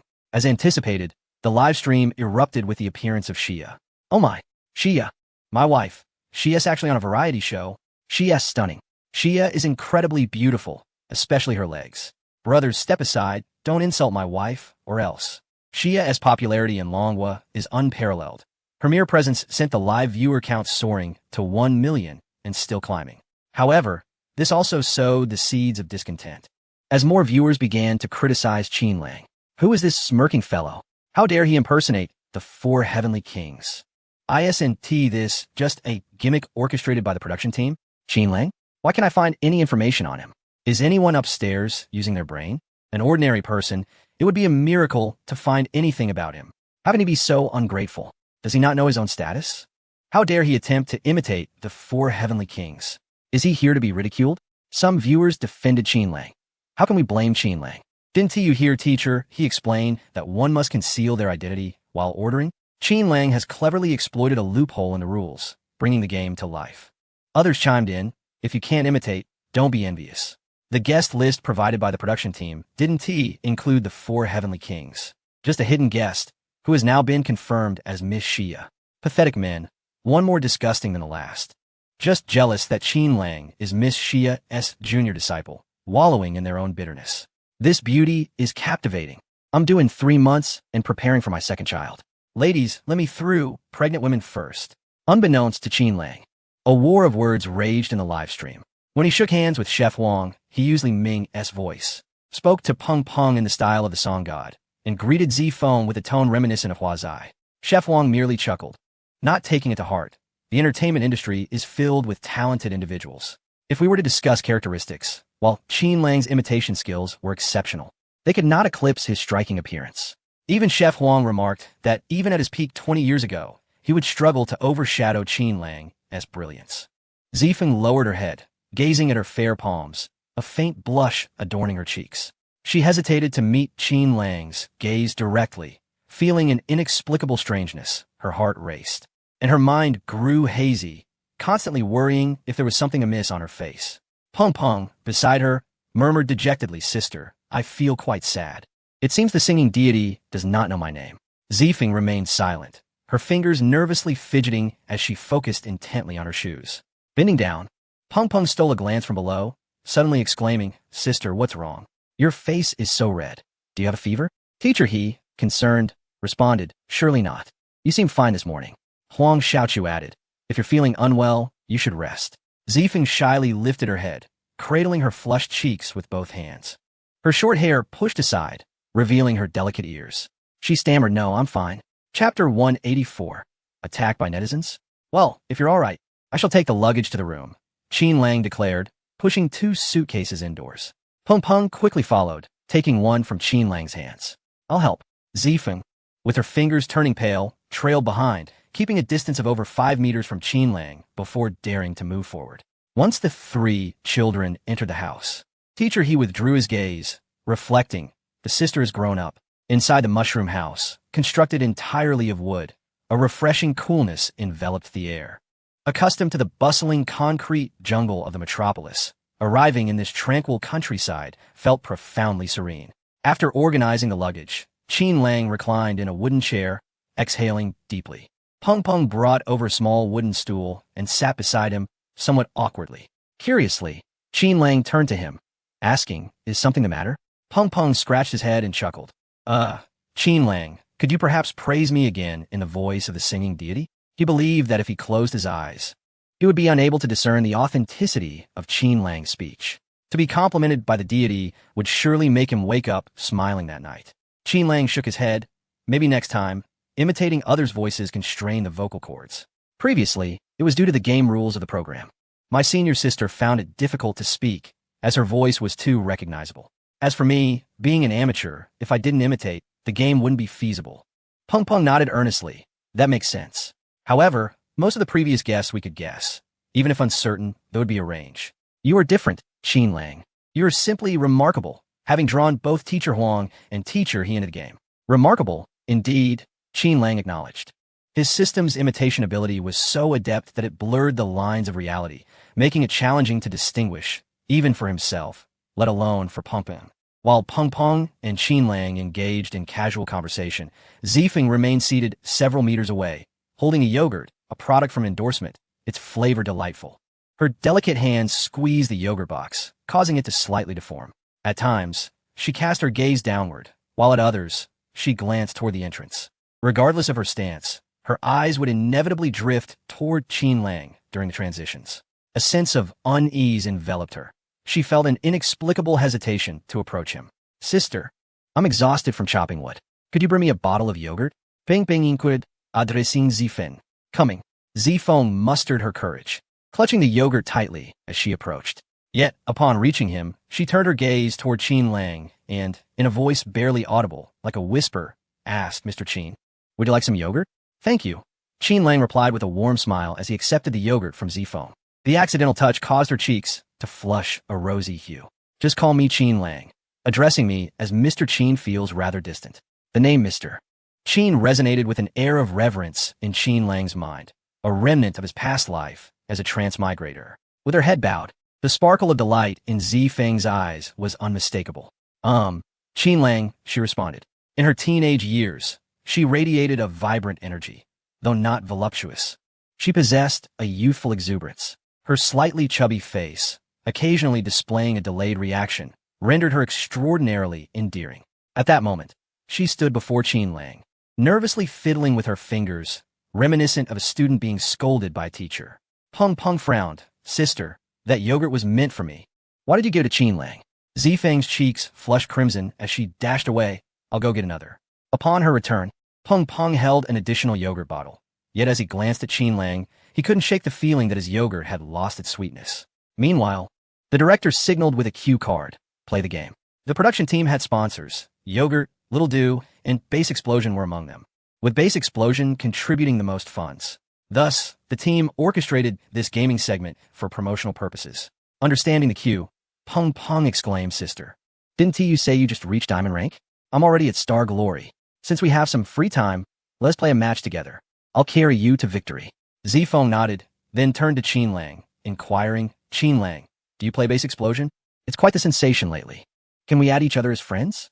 After a moment of hesitation, Qin Lang ultimately nodded, sure. The three exchanged contact information and logged into the game together. The directors switched the live stream to showcase their gaming interface, diligently catering to the sponsors. After all, who would be willing to invest again without such dedication? The first game commenced, concluding after 13 minutes. The scores were as follows. Peng Peng, for 65, Zifeng, 15-16, Qin Lang, 18-05. The team collectively secured 32 kills, with Qin Lang claiming a majority and achieving a 5-kill streak. In the second round, the team amassed 38 kills, with Qin Lang alone netting 26, delivering 2 5-kill streaks. In the third round, the entire team amassed 30 kills, with Qin Lang singularly claiming 25 of them, achieving 3 quintuple kills. Peng Peng and Zifeng were left astounded, and even the director was taken aback. The live chat erupted in a frenzy, exclaiming disbelief. This individual must be cheating. Such prowess is inconceivable. Even professional streamers seldom achieve such remarkable feats, particularly quintuple kills. This accomplishment demands not only skill, but also a stroke of luck. How could a team consistently maneuver together only to be decimated by a single player? Report him. Report this scoundrel. It is outrageous that he brazenly cheats on a live broadcast. If the official team of Base Explosion does not ban Qin Lang's account, I shall abandon the game entirely. What a disgrace. This fellow is utterly shameless, aspiring to make a name for himself. If he succeeds, I shall eat my words. The vitriol flowed incessantly across the live stream. Even some girls, who were initially captivated by Qin Lang's looks, found themselves at a loss for words, being gamers themselves. They harbored a profound disdain for cheaters. While they refrained from voicing their disapproval, it was clear they detested Qin Lang. However, supporting him at this juncture would be an unwise move. Inside the mushroom house, Peng Peng sensed something amiss. Qin Lang, your gameplay is extraordinary. Have you trained for this? He wished to attribute all the credit to Qin Lang's skill. Little did he know, Qin Lang, rather ungratefully, retorted with surprising candor. Not really. I haven't played that much. My skills are merely average. I feel the opponents were simply too weak. You could berate them over the microphone, and they wouldn't even retort. Cheating, this was undeniable. Chapter 185, An Accidental Extra Zero Disaster Struck. Director Chen slapped his forehead in despair, feeling as though he had just perished. Initially, he had been in high spirits, having finally quelled the buzz surrounding the impersonation of the 4 Heavenly Kings, but now, another scandal had erupted regarding cheating in gaming. Incidents seemed to come in waves. Streaming is exceedingly challenging. The unpredictability is overwhelming. In the Longing live room, the atmosphere was rife with insults, and Qin Lang's gaming account was publicly exposed, leading to a direct report to the official account of Base Explosion. Should the official account substantiate the allegations, Qin Lang would be doomed, facing an onslaught of online hostility. The unrest attracted the attention of teacher He and Chef Huang. Even Shirya was stirred. The three were ushered behind the camera, where Director Chun recounted the unfolding events away from the audience's gaze. This matter had become rather complicated. Huang Xiaochu frowned. Cheating was generally a trivial issue, a private matter, but this was a show, and Base Explosion was an official sponsor. If they latched onto this issue without resolution, significant compensation would be inevitable, including hefty penalties. The implications of promoting cheating are indeed severe. Teacher He gazed anxiously at Shirya, who was sipping yogurt, worried for her junior. Shirya smiled reassuringly. It's all right. I have faith in my junior. Moreover, even if one resorts to cheating, can they truly silence her little apprentice across the entire network? It is not as if they are entrenched in the circles of this industry. Inviting Qin Lang here was merely a diversion, a way to accompany her in passing the time, as the show could not be discarded. The penalty for breach of contract is trivial. Should she face a smear campaign online, she would simply shield herself in the forefront. Qin Lang nearly sacrificed his own life to save her. How could she, Shurya, possibly remain indifferent to such matters?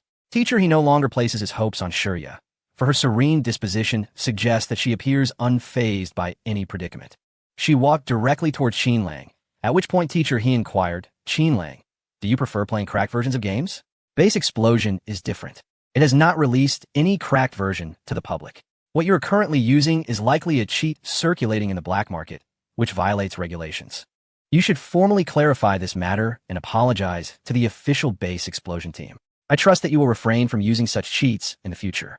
Teacher he, renowned for his amiability within the entertainment industry, was fully aware that this situation could potentially tarnish his reputation, yet he still chose to step forward. It was simply because Qin Lang was Shurya's little apprentice, and Shurya had extended her friendship to him. If an incident were to occur concerning Qin Lang, he would bear some responsibility. Most importantly, he could not bear to witness such a charming young man with untapped potential being unjustly tarnished. Cheating? Qin Lang shook his head, his mind as clear as day. No, I have hardly played this game, let alone cheated. Teacher he, growing anxious, noted that many netizens in the live stream had already linked your account to the official Base Explosion website. Even if the cheating software is operated from the back end, it will be verified swiftly. Let them verify it, Qin Lang replied nonchalantly. Teacher he sighed, uncertain of how to proceed. Beside him, Zifeng nervously clenched her pale fingers. Whispering in concern, Qin Lang, the official notification has been released. Before Zifeng could finish, a shout from the directing team echoed behind them. The individuals within the mushroom house gathered towards the back to view the official statement from Base Explosion. The statement read, "We extend our gratitude to the loyal fans of Base Explosion for their reports. We have conducted an anti-cheat verification on the account and confirmed the following. The account shows no irregularities. Due to issues with the matching mechanism, the account may have encountered a higher frequency of matches against bots and weaker opponents, leading to the appearance of suspected cheating. We hereby solemnly uphold the honor of the account holder, Mr. Qin Lang, and hope he continues to enjoy our mobile game Base Explosion. We wish Mr. Qin Lang many enjoyable gaming experiences in the future. Director Chun. Teacher he. Peng Peng's head was adorned with 3 large black question marks. Not only those within the mushroom house, but the entire live stream erupted in disbelief. What the hell, this is not cheating. This must be a joke. How could someone achieve 5 kills in 3 games? Incredible skill combined with extraordinary luck. Moreover, just now, this individual remarked that in full view, no one from the opposing team responded, which seems implausible. Are they all merely bots? Peng and Zifeng, one a star glory and the other a diamond rank, would never encounter robotic adversaries. As for the Base Explosion incident, what transpired? Initially, it was expected that the authorities would be infuriated, potentially banning Qin Lang's gaming account and perhaps even seeking compensation from the production team. Yet, to our surprise, no punitive measures were taken. Instead, the issued statement seemed to exude a rather sycophantic tone. The live stream was abuzz with bewilderment and lively discussions. It is undeniable that this hacking incident has propelled the popularity of the live stream to unprecedented heights, with online viewers nearing 3 million. Such immense popularity. This was merely the first morning of the eagerly anticipated new season. Director Chun felt a mix of joy and concern. He realized that the young man, Qin Lang, possessed a remarkable charm. Within less than an hour of his arrival, he had inadvertently drawn 2 significant controversies to the production team, which could have led to catastrophic repercussions. However, intriguingly, both controversies attracted viewers without any disastrous fallout. Peng, perplexed, gazed at the barrage of comments in the live stream, casting a curious look at Qin Lang. You can't possibly be an official representative of Base Explosion, can you? Or perhaps, are you a clandestine tester of their hacks? Otherwise, how could the official statement be so protective of your reputation? It was indeed puzzling. Logically, the official team of Base Explosion should have at least condemned the actions, if not banned accounts or sought accountability. Yet, nothing of the sort occurred. Instead, they wished Qin Lang enjoyable gaming experiences. How bizarre. Qin Lang shook his head, his expression one of innocence. His handsome visage lent an air of sincerity to his earnest gaze. I have never had any contact with the game officials. How could I be a clandestine figure? Peng remained skeptical. If your account indeed had issues, why then does the gaming authority defend you so vigorously? Have you done something extraordinary? Perhaps received an invitation from the officials and confirmed it? Qin Lang continued to shake his head. No. Perhaps it was when I attempted to purchase a skin that I made a larger recharge, which increased my chances of winning. At this moment, Ziefeng interjected. That doesn't seem right. I've recharged several thousand myself, and still experience both wins and losses. Qin Lang began to ponder. Then I am uncertain. I only recharged once and accidentally added extra zeros. After that, I noticed I was winning regardless of my performance, so I ceased playing. Chapter 186. Establishing a wealthy persona when recharging, adding extra zeros? Is that plausible? Shouldn't such an action prevent a successful recharge due to insufficient account balance? What manner of existence could manage to successfully recharge despite adding extra zeros? Is this a sign of moral decay or distortion of human nature? Dear esteemed audience, prepare to indulge in the latest season of the life we yearn for, featuring guest Qin Lang as he delves into the truths of various matters. Within the live stream, a cascade of playful comments fills the screen. The nature of base explosion suggests a genuine possibility of such an event occurring. One might fear that affluent players would abandon the game, deliberately matching with novices. How much must one invest to ensure that base explosion would risk such a significant expenditure? Has one even resorted to becoming a sycophant? Such disgrace is intolerable. The wealthy players. Money can indeed corrupt the human soul. Such individuals are not worthy of our association. Indeed, a true man stands upright and just. How can a robust figure bow to the whims of wealth? This is simply inconceivable. In the Mushroom House, Qin Lang speaks up. Director, isn't the live stream meant to attract viewership? To generate comments? How about this? From now until the end of this episode, I shall reward the top 100 participants in the chat with a complete set of skins for base explosion. Is that acceptable? He has just made his entrance, and his persona must be well-crafted, especially considering some fortune-seeking individuals. For future development, a solid foundation must be laid from this very moment. Director Chun hesitated. It could certainly be done, but as a gamer himself, he knew that a complete set would cost at least over 10,000. For 100 participants, that amounts to over $1 million. Can Qin Lang truly afford such a sum? Qin Lang chuckled softly and tilted the game interface towards the camera. The vast audience in the live stream included some talented individuals who managed to capture a screenshot in that fleeting moment. Although somewhat blurred, they could discern the number of points. Hundreds of thousands, millions, goodness. The points reached 9 digits.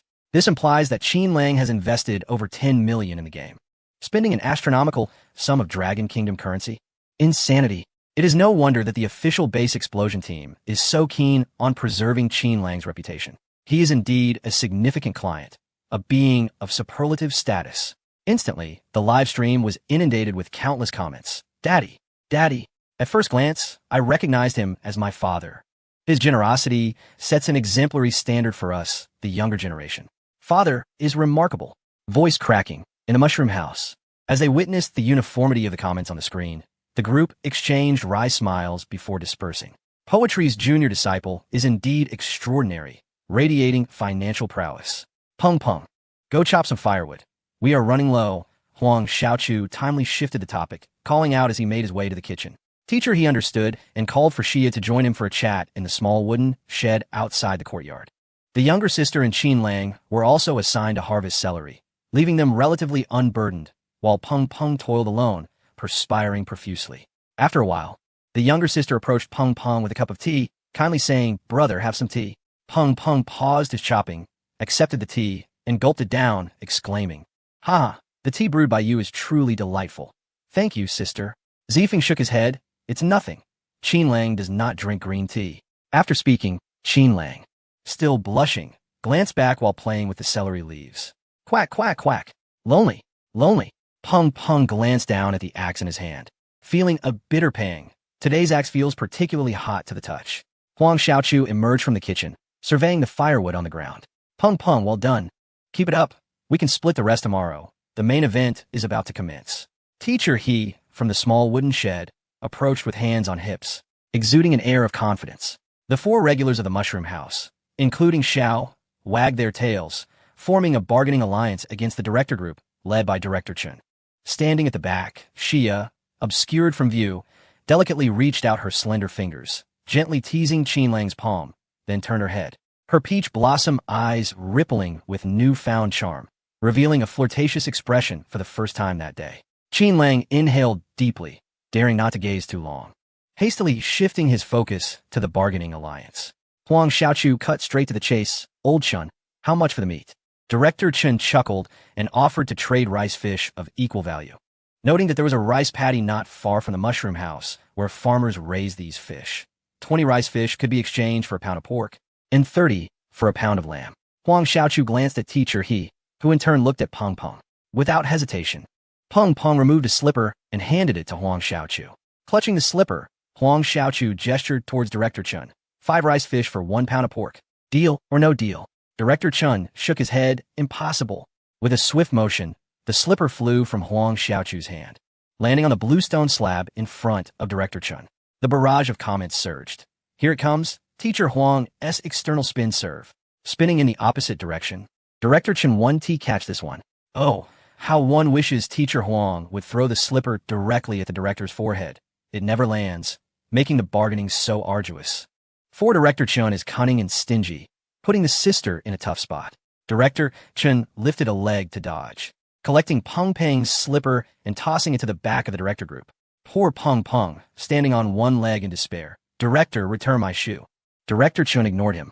Turning to Huang Xiaochu, Teacher Huang, this price is already very reasonable. It cannot go lower. Huang Xiaochu smiled wryly at Teacher He. Teacher He, it's your turn to step in.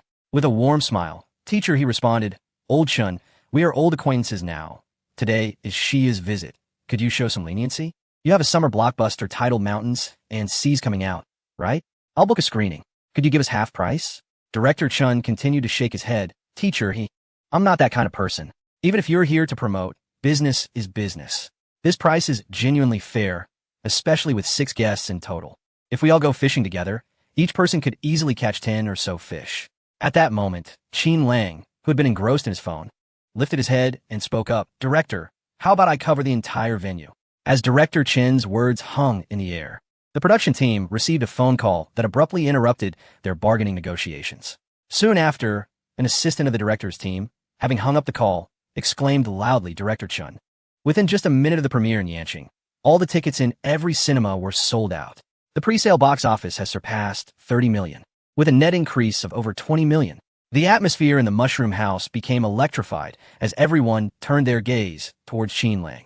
The entire cinema of Yanqing was booked for a day. Director Chun was momentarily taken aback. His words caught in his throat, and he turned to leave, leaving behind a resolute statement. The price will not change. In the live broadcast room, excitement erupted. My father has always been approachable and generous, a fact well known to all. Director Chen's steadfastness was crucial. Otherwise, my father's immense influence would wreak havoc throughout the Mushroom House. Director Chun represented the last line of defense. If he succumbed, it would truly speak volumes about my father's prowess. I hold great admiration for Director Chun, a man uncorrupted by wealth. I must learn from him. Father, do you see my lofty aspirations? Chapter 187. Fishing. Old Chun had made up his mind. Peng Peng, Qinlang, little sister, let's go fishing. Let's change our clothes. Teacher He chuckled with a hint of helplessness. The group ventured to the storage room, donning standard leather fishing gear and long trousers. I want to join. Shia's eyes sparkled as she looked at Qinlang, who had transformed into a fisherman, having grown accustomed to the hustle and bustle of city life.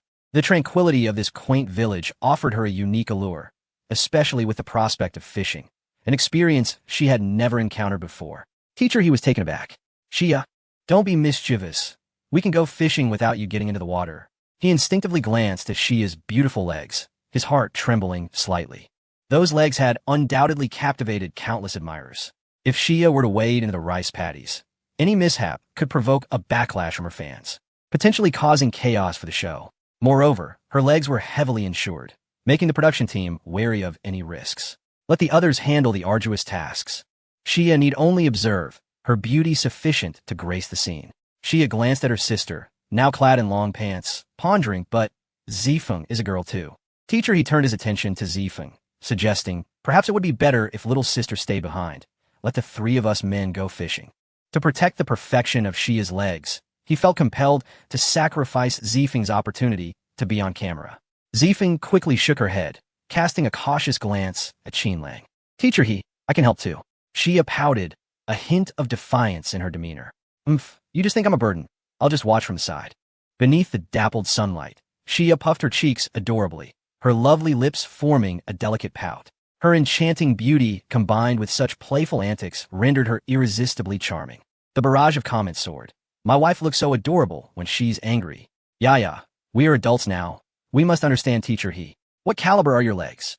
Surely, you must have some sense of propriety? Let us not alarm the production team. If anything were to go awry, they would have to halt the recording. After much ado, Teacher He finally managed to quell Xia's desire to venture into the fields. The group, consisting of 3 men and 2 women, gathered their nets and large basins for catching fish, embarking in a grand procession toward the rice paddies. In Zishuangbana, the rice fields are not flat, but rather undulating, resembling terraces, albeit less orderly and symmetrical. The designated rice field for fishing, situated on a small slope, spans approximately 80 by 50 meters, quite spacious, with shallow water that barely reaches the calf. However, due to the mud, one sinks down several inches. This perspective belongs to Qin Lang, who stands just over 180 centimeters tall, his long legs particularly striking as he confidently strides forward in the rice field. His younger sister, on the other hand, found herself struggling. As she stepped forward, the water nearly reached her thighs, making her progress laborious. The net she held was no longer raised but dragged behind her. Suddenly, she felt something dart swiftly beneath her feet, startling her, and in her moment of panic, she stumbled and fell into the rice field.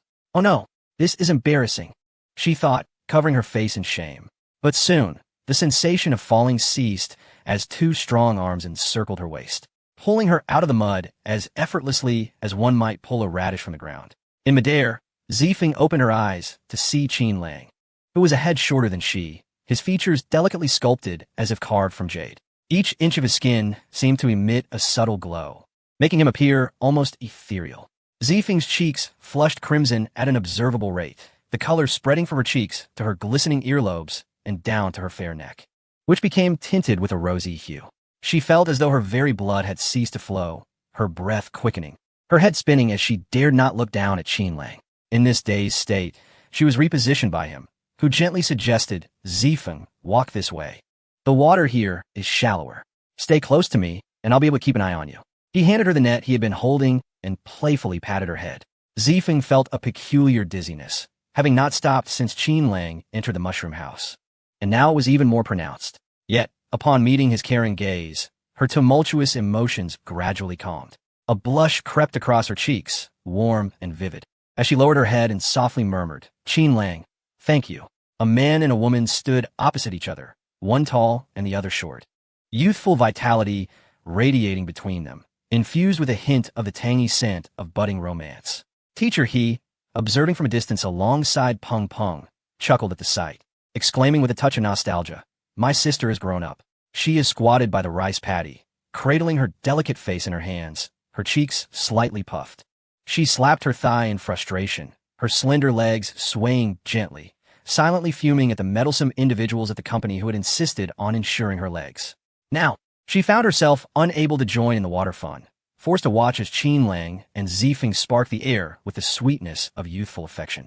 On the screen, the male viewers, witnessing the adorable sister's bashful demeanor, were consumed with jealousy. Let her go. Let me take her place. She's still just a child. Stop it, please. This is not how yearning should manifest. This is a lifestyle reality show, not a matchmaking program. I implore the production team to put an end to this. I am nearly overwhelmed by it. Yet, there are also female fans enchanted by Qin Lang, each one feeling a pang of jealousy. Zifeng, promise me this is the first and last time. My husband loves only me. I too wish to be embraced and lifted high by my husband. You upstairs, stop dreaming. That is my husband. Our child is already 3. Chapter 188. The authenticity of humanity. Wow. There are so many fish in this rice paddy. They are jumping out. Indeed, it's a bit too crowded. It hardly seems like they were raised by the farmers. There were serious suspicions that the production team had introduced the fish into the paddy. Although it might be staged, it appeared immensely enjoyable to catch them. In the live stream, the scene depicted the lively fish darting around the rice paddy, full of vigor. Peng Peng, wielding a net, swiftly scooped up a sizable rice fish, gleefully raising it high. Teacher He, Qin Lang's sister, look at this big fish. Let's have a fish-catching competition. Teacher, he nodded in agreement, encouraging, great. Let's provide Teacher Huang with an opportunity to showcase his culinary skills by trading for more ingredients from Lao Chun. Zifeng cast a furtive glance at Qin Lang beside her, brimming with enthusiasm as she tightly gripped the wooden handle of the net, beginning to sweep through the patty with vigor. Qin Lang, in contrast, took a more laid-back approach. Noticing Zifeng becoming accustomed to the depth of the rice paddy, he gradually made his way to the shore, enjoying a leisurely time fishing. At this moment, a member of the production team cautiously approached Qin Lang from behind, gently offering a reminder, Mr. Qin, there are crabs and small shrimp in this rice paddy, just in the mud along the shore. You might want to check. Qin Lang turned around, but the staff member had already fled. He pondered to himself, could this be some special arrangement by the production team? He began to scour the nearby mud with his net. Suddenly, he encountered a solid object, remarkably heavy, as if the net could only encompass a fraction of it. As Qin Lang delved into the muddy depths, he unearthed a considerable shelled creature that momentarily left him speechless. However, he composed himself and placed it into the red basin designated for fish. After advancing a few more steps, he encountered another large shelled specimen, which was likewise cast into the basin.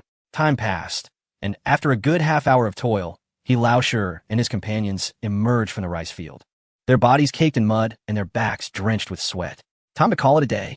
Huang Xiaochu shouted from the bank, clapping his hands. Come here. Today's harvest is abundant. Huang Lao Shi, you'll have the chance to showcase your culinary skills tonight. Lao Shi, dragging his basin, made his way to the shore, where the rice fish flopped about, splattering water everywhere. Peng Peng followed closely behind, brimming with pride, having caught over 30 fish, enough to trade for a pound of lamb. He felt an immense sense of achievement. Meanwhile, his sister, slightly disheartened, tugged at her basin containing only 13 rice fish, feeling somewhat defeated. It was clear Shi Wun-ti claimed the title of champion in the fishing contest. When the time came to tally their spoils, Director Chun was counting the rice fish in Lao Shi's basin, which totaled 26, sufficient for exchanging for a pound of pork. Peng Peng had 32, meriting a pound of lamb, while Zifeng Mei had 13. Xia stood nearby, glancing toward Qin Lang, who was still at another bank, urging him, little junior brother, come back. We caught a considerable number of fish.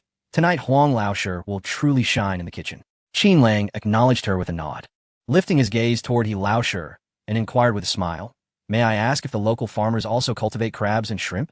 How is it that there are not only fish, but also seafood in this rice field? At this, Lao Shi's spirits lifted. Have you caught many? If it's a substantial amount, we could whip up a stir-fried seafood dish. Huang Lao Shi's stir-fried seafood is simply unparalleled. Privately, he had tasted Huang Xiaochu's cuisine and particularly relished the stir-fried seafood, where small crabs and shrimp were sautéed together with cooking wine, creating a delightful pairing. Qin Lang glanced into his basin and shook his head. Not much, just 1 crab and 3 shrimp. Lao Shi sighed. So few? Perhaps you should take them home to raise. He refrained from saying more, recognizing that Qin Lang was a guest. The modest catch was inconsequential as it was enough to exchange for a pound of pork and a pound of lamb.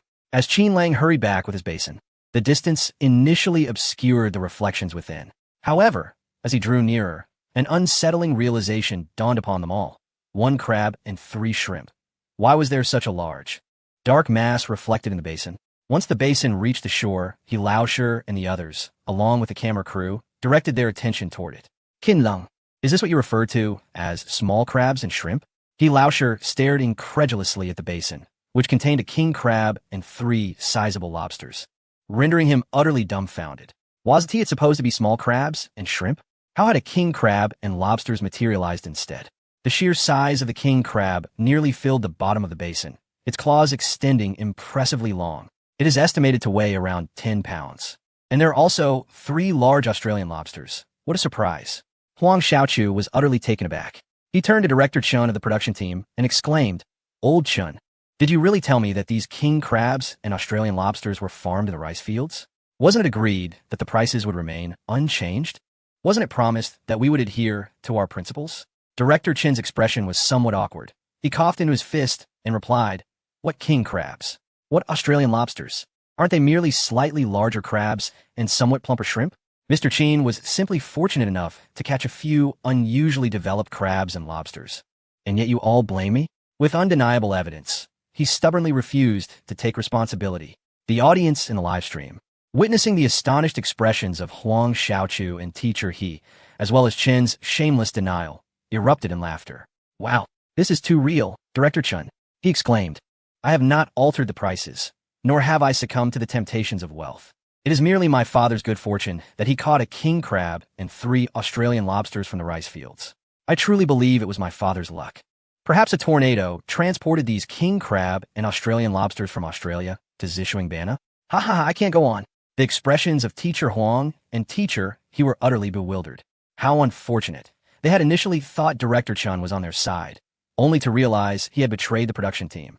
This unexpected turn of events caused the number of online viewers in the live stream to skyrocket, surpassing 5 million. Upon receiving this news, Director Chen was unsure whether to rejoice or to smile wryly. On one hand, today's objective was to exceed 5 million online viewers, which had now been achieved. It is important to note that this was only midday. The evening would bring even greater traffic. With Qin Lang's arrival, the production team faced numerous variables, but also gained immense viewership, a contribution that could not be overlooked. However, he was genuinely concerned about Qin Lang's circumstances, as these variables remained uncontrollable. Chapter 189. She is surprised after organizing their tools. The group from Mushroom House returned home with their bountiful catch. They had secured meat, vegetables, and even an additional king crab along with 3 rare Australian lobsters. This occasion could truly be deemed a life of aspiration, marking the most extravagant meal expense yet. In the kitchen, Huang Xiaochu took charge, instructing Peng Peng, bring the firewood, and sister, please help wash the steamer. The more expensive the ingredients, the more exquisite their natural flavors. They require no elaborate preparation. Steaming is the most fitting method, whether it be king crab or Australian lobster. Steaming is undoubtedly the best way to extract their inherent freshness. Nevertheless, with an abundance of ingredients, a variety of culinary styles must also be prepared.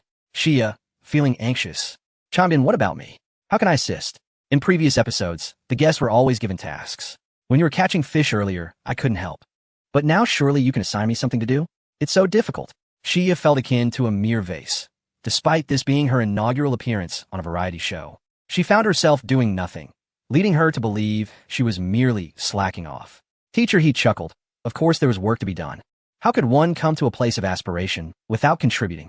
He led Qin Lang and Xia out of the kitchen to a well situated in the yard, dragging along a basin filled with king crabs and Australian lobsters.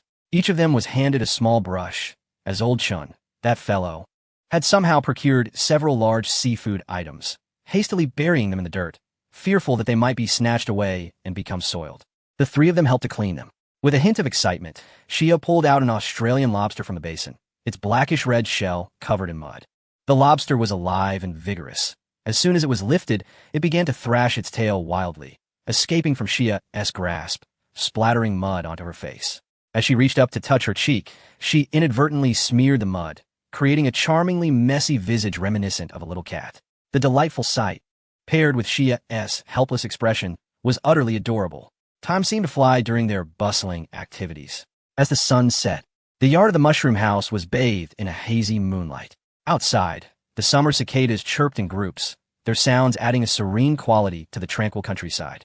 With the collective efforts of the few in the Mushroom House, a sumptuous dinner was finally prepared. One by one, the dishes were moved to the wooden shed in the yard. A steamed king crab took center stage on the wooden table. The lobster meat was sliced and garnished with a bright red lobster head, creating an appetizing display. There were also stir-fried beef with Hangzhou peppers, spicy pork stir-fry, and several plates of vegetables. It was an abundant feast.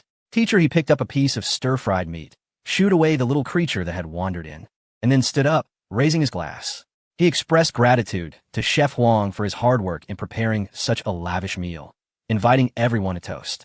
Peng Peng, Zifeng, Xia, and Qin Lang all stood up politely to raise their glasses in appreciation. Chef Huang waved his hand dismissively, saying that they were all like family, so there was no need for such formality. They should sit down and enjoy the meal. Xia picked up a piece of lobster meat, dipped it in the sauce placed nearby, and brought it to her mouth. A burst of delightful flavor mingled with the richness of the sauce exploded in her mouth. How delicious. Teacher Huang's culinary skills were truly exceptional. Qin Lang, following suit, took a bite as well, raising his eyebrows in surprise. The taste was indeed remarkable, rivaling that of a restaurant chef. He had initially thought that the deliciousness showcased by teacher, he, and the others on the show was merely for effect. Yet it turned out that Chef Huang's skills could genuinely compete with those of a professional chef. Enjoy your meal and indulge a little more, Chef Huang said with a satisfied smile. After a long day of labor, dinner was the moment he cherished to assess the fruits of his efforts. At last, my heart has settled, and I take a leisurely sip of my drink. Teacher, he gazes at Xia, who is indulging herself, and smiles. Xia, you're enjoying your meal so much. Don't you have to maintain your figure? Xia, stuffing another bite of food in her mouth, savors it with delight, replying nonchalantly, I actually hope to gain a bit of weight. At this moment, compared to certain women, her figure still leaves much to be desired. The core competitiveness is not sufficiently robust. Teacher, he chuckles ruefully, you truly have offended a good portion of the entertainment circle with just one statement. Every other star is striving to maintain their figure, yet you alone wish to gain weight, and, ironically, your physique is the best. It's infuriating. She scoffs. If I gain weight, I'll just lose it again. What is the point of not enjoying delicious food? Her words lay bare her identity as a foodie. Authentic, audacious, and full of substance. This is precisely why Xia's popularity has soared to such heights. After a hearty meal, Peng Peng has begun to pat his round belly, feeling a bit stuffed. Peng Peng, didn't you say you would only have one bowl? Teacher, he observes him sprawled out. You've gained weight again. Peng Peng hold an enormous bowl, declaring, indeed, I only had one bowl, and Qin Lang had even more than me. With that, he mischievously points towards Qin Lang. Qin Lang, who is on his third bowl of rice, looks up and sheepishly says, sorry, my appetite has been quite large lately. Due to his recovery from injury, his daily caloric needs have increased, naturally leading to a greater appetite. Peng Peng proudly flexes his biceps. Teacher, I've been exercising at home during this period. Don't be deceived by my appetite. I've actually built muscle. Just take a look. He tries to showcase his biceps, but his sister pokes it with her finger, finding it soft and lacking firmness. Is this what you call muscle? His sister laughs. Brother, you're quite the jokester. Feeling downcast, Peng Peng huffs regardless. Qin Lang eats even more than I do, so he must be in the same boat. Qin Lang chuckles. Not necessarily. With that, he slightly lifts his white shirt, revealing a perfect set of six-pack abs, the lines exceptionally well-defined and exuding a sense of power. Oh my goodness! Peng Peng exclaims, covering his head. I don't believe it. How is it that the one who eats the most has the best physique? You even have abs, and they're so prominent. Qin Lang, you can't possibly be a fitness coach, can you? His sister's face turns as red as an apple, her bright eyes unable to resist stealing glances, as if peering through his shirt to behold Qin Lang's muscular form. It's a common misconception that only boys gaze at girls' figures. Likewise, girls can't help but admire abs and muscles, provided they're not excessively exaggerated. Not only Zifeng, but even Xia appears slightly astonished. How come I never noticed before? Qin Lang has such a wonderful physique. Chapter 190. The recording concludes meanwhile, across various regions of Huaxia. Numerous female viewers engrossed in the live broadcast were fervently capturing screenshots. Just moments ago, Qin Lang's swift movement had been so rapid that it was nearly impossible to catch it in real time.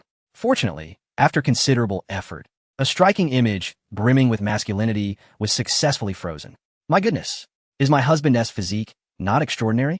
His six-pack abs are perfectly defined, seemingly more harmonious than those of fitness instructors. It appears as though he has been painted by an artist's brush. So surreal. Ladies, I am utterly frustrated. I just had my nails done this afternoon, and upon witnessing my husband's abs, I accidentally ruined one. I demand my husband to compensate me. Unbeknownst to the Mushroom House, the female audience in the live chat was buzzing with excitement.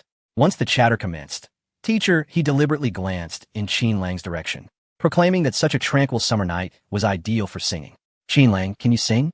It must be acknowledged that Teacher, he is indeed a kind-hearted figure in the entertainment industry, perhaps genuinely fond of Qin Lang's character, thus intentionally providing him with an opportunity to shine and showcase his talents. One must understand that in variety shows, camera time is of paramount importance, and having the camera does not guarantee the opportunity to perform. Only genuine talent can captivate an audience, unlike those fleeting idols who rely solely on their looks. Over time, audiences grow weary, leading to their inevitable decline. With a spirit of experimentation, Teacher, he was eager to discover whether Qin Lang possessed real skill. Qin Lang smiled gently, acknowledging that he could indeed sing a few lines, though, without a guitar, his a cappella rendition might seem somewhat monotonous. Zifeng raised her hand, exclaiming, I have a guitar. She then dashed toward the mushroom house and returned with a petite guitar in her arms, shyly handing it to Qin Lang. Actually, I've been practicing guitar lately, but it's quite challenging. Otherwise, I would accompany you. Qin Lang accepted the guitar, casting a glance at it. Taylor? He inquired. Feng nodded affirmatively, offering a soft hum in response. With a smile, Qin Lang took a stance, fully equipped with advanced guitar-playing skills. His fingers lightly strummed the strings, and joyful melodies erupted within the shelter. The lively and rhythmic song began to resonate. On the banyan tree by the pond, the cicadas are calling out summer. Outside the small shed, the summer cicadas perched on the trees seem to sing even louder, as if they have heard Qin Lang's enchanting voice. On the swing by the playground, only the butterfly rests atop. The teacher's chalk on the blackboard continues its relentless scribbling. As Qin Lang's song progressed, all the members of the mushroom house held their breath, captivated by the poignant melody. It was as if his voice transported them back to their childhood. They found themselves in a familiar yet distant classroom, recalling the rituals of standing and sitting during lessons, along with the rhythmic sound of chalk dancing across the board. Who among us has not experienced childhood? Who does not long for those carefree days? The deeper we delve into society, the more we reminisce about the simplicity of yesteryears. The melody flowed like a gentle stream, cascading into the hearts of every listener present. That girl from the neighboring class, why has she had to pass by my window? With snacks in her mouth, a comic in her hands, and the innocence of first love in her heart, as Qin Lang sang, his soft gaze subtly drifted toward Zifeng. In an instant, Zifeng shyly covered her flushed cheeks with both hands, as if she were the very first love depicted in Qin Lang's song.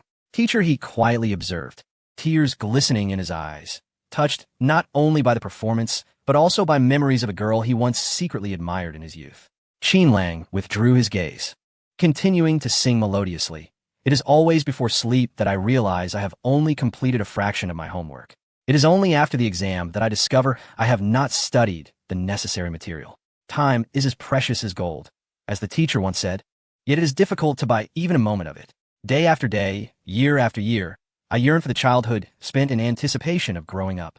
With a gentle stroke of his fingers across the vibrating guitar strings, the music and song came to an abrupt halt.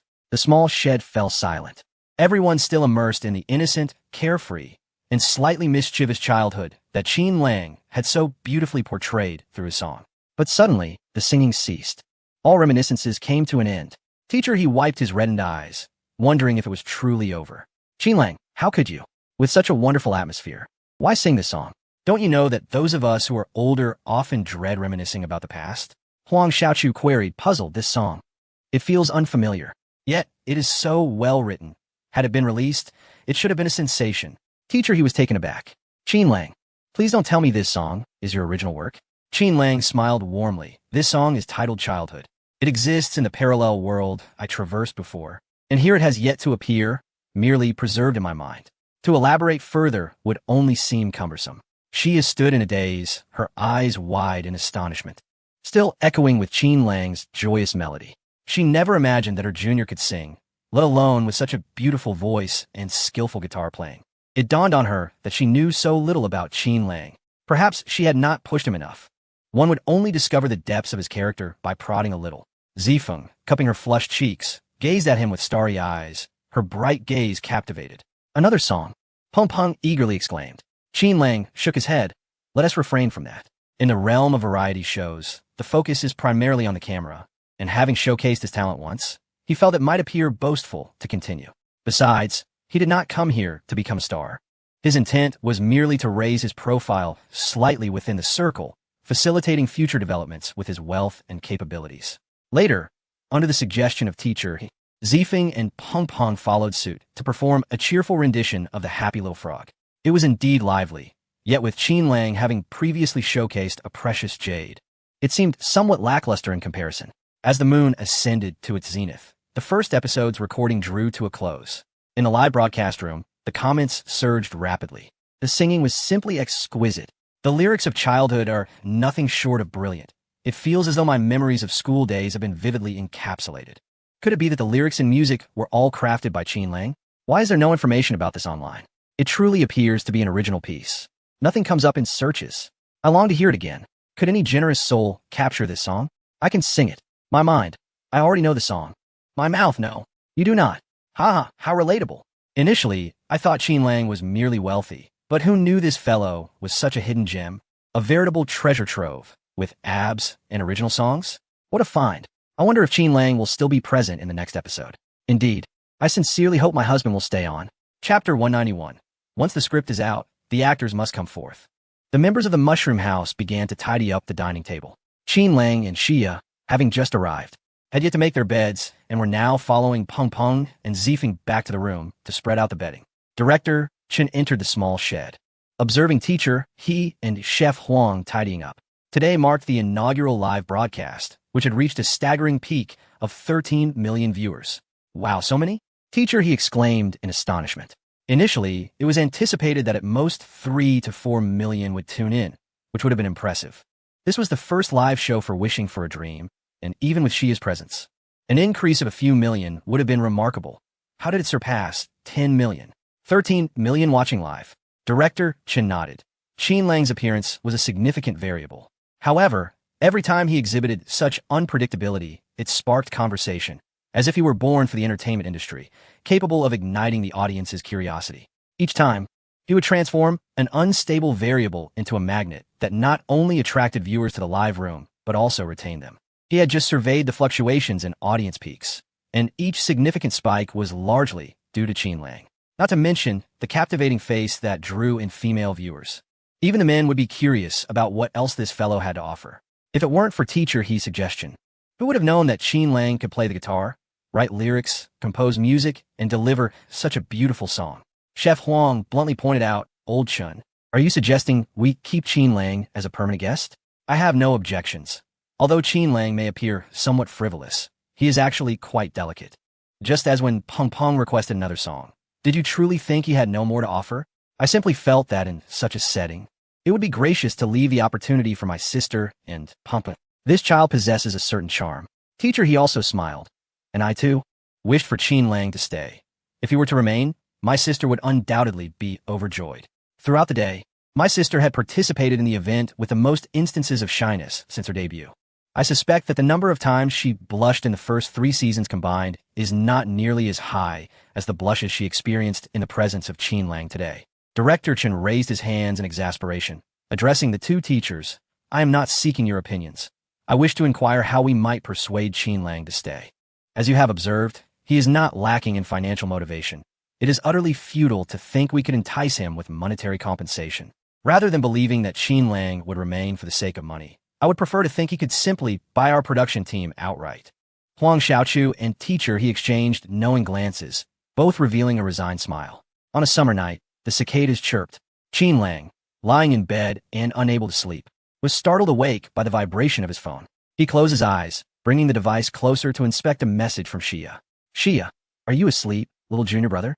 Qin Lang tapped the screen to reply. "Not yet." "Xia, I have a few photos that need endorsement. Could you take a look?" "Sure." Just as he sent his affirmative response, Xia immediately forwarded a photo, followed by a series of notifications as several similar images of beachwear swiftly arrived. Gazing at Xia's stunning physique in the photographs, Qin Lang could not help but feel he was making a minuscule contribution to global warming. What a tactic. It's all a ruse.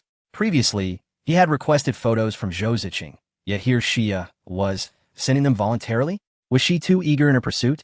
The images displayed her crystalline collarbone, long, slender legs, and flawless figure, all adorned in Chanel lingerie. How could Xia possibly endorse such a product?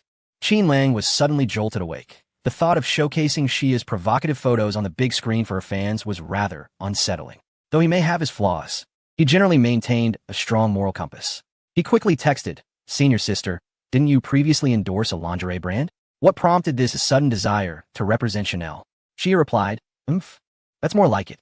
It's quite unavoidable, really. I don't wish for this either, but there haven't been any good script offers lately.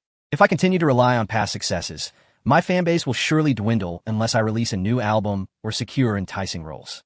Qin Lang began to grasp Xia's intentions. She was subtly nudging him to lend a hand. He was more than willing to assist her.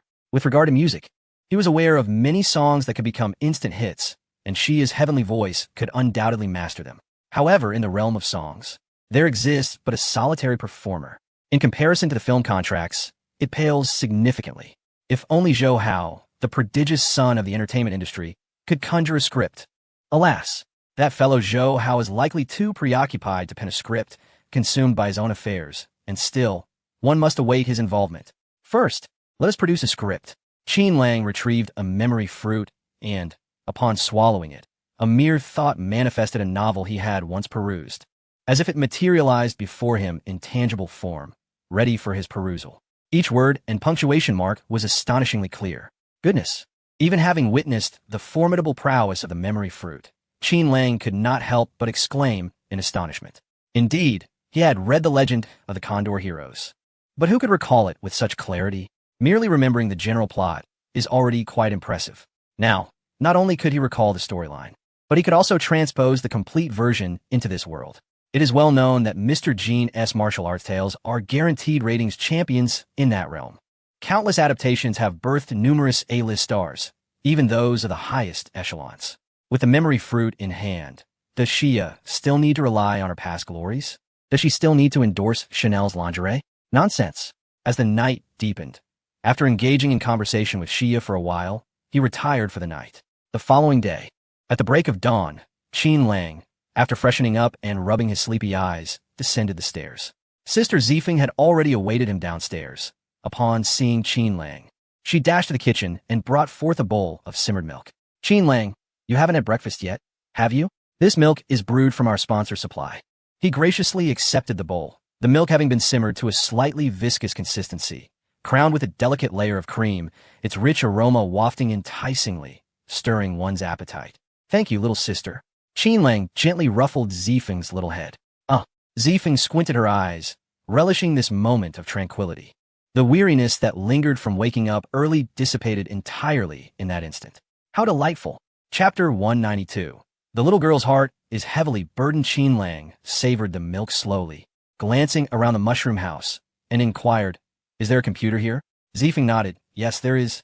But most of the computers belong to the production team and are assigned specific tasks. Do you need a computer? I could bring mine." She jogged back to her room and soon returned with a pink laptop adorned with cartoon stickers on the back. Recently, besides her enthusiasm for the variety show, she had also received an invitation for another film, and being quite ambitious, she had brought her computer along to study some acting techniques. "Then I'll use it," Qin Lang said, taking a seat at the table. As he opened the laptop, Zifeng came over to input the password, and, just as the screen lit up, cheerful melodies erupted from the device. Day after day, year after year, the haze of childhood lingers. On the screen, a clip plays of Qin Lang, strumming his guitar and singing from the previous night. Upon seeing this, Zifeng's cheeks flushed crimson, recalling how she had forgotten to turn off the replay video in her room. She had been discovered. How embarrassing. Qin Lang chuckled, feigning modesty. "The song is good, but my voice could use improvement." Zifeng quickly shook her head. No, Qin Lang. You have no idea how popular your song became online after you performed it last night. The view count has already surpassed 1 million. Just after finishing the live stream, I found this edited video online. Is it truly that exaggerated? Qin Lang asked, slightly astonished. At that moment, Director Chen walked in, accompanied by Huang Xiaochu and Xia, who had just returned from their morning exercise. "What are you discussing?" Director Chen inquired. Zifeng, brimming with excitement, replied, "Uncle Chen, is it true that the song Qin Lang sang last night is exceptionally popular online? The view count has exceeded 1 million. I told him, but he didn't believe me." "Over a million?" Director Chen chuckled upon hearing the figure. Zifeng, when was this data collected? "Just 5 minutes ago. The view count for Qin Lang's childhood has surged past 10 million, catapulting it to the trending topics on Weibo. Countless people are eagerly anticipating Qin Lang's album to record this song." Xia pouted, "Little junior brother, you are remarkable. Your first original song has gone viral instantly. Perhaps it's just luck." Qin Lang smiled, genuinely surprised. He had not anticipated that the popularity of childhood would escalate so dramatically after just one night's fermentation. Maybe it was due to the large audience of Wants to See. Director Chen hesitated for a moment before speaking candidly. "Qin Lang, would you be interested in becoming a regular guest on Wants to See?" Qin Lang's potential is immense. His ability to create topics is unparalleled. The premiere of Wants to See yesterday dominated all variety shows, leaving its competitors far behind. Xia played an indispensable role. However, Qin Lang was also a crucial factor. Almost all the topics originated from him alone, including the breakout song Childhood. No one expected such a young man to possess such profound depth. His lineage and personal abilities are extraordinarily remarkable. Huang Xiaochu smiled, awaiting Qin Lang's response. Zifeng beside him nervously grasped her small hands, her fingertips turning pale with pressure, oblivious to the sensation. She desperately hoped that Qin Lang would stay, yet feared he might decline. I appreciate your kind offer, Director, but I have no intention of pursuing this further. I think I will pass on being a regular guest. Qin Lang declined with a smile. Director Chin's expression turned bittersweet. He had anticipated this outcome. Teacher He and Huang Xiaochu felt similarly disappointed. Zifeng, needless to say, sniffled, lifting her head, her lips pursed as she retreated to her room. The grievances in her heart were beyond articulation. A few minutes later, Director Chin departed, and soon, the staff of the program began to set up the filming equipment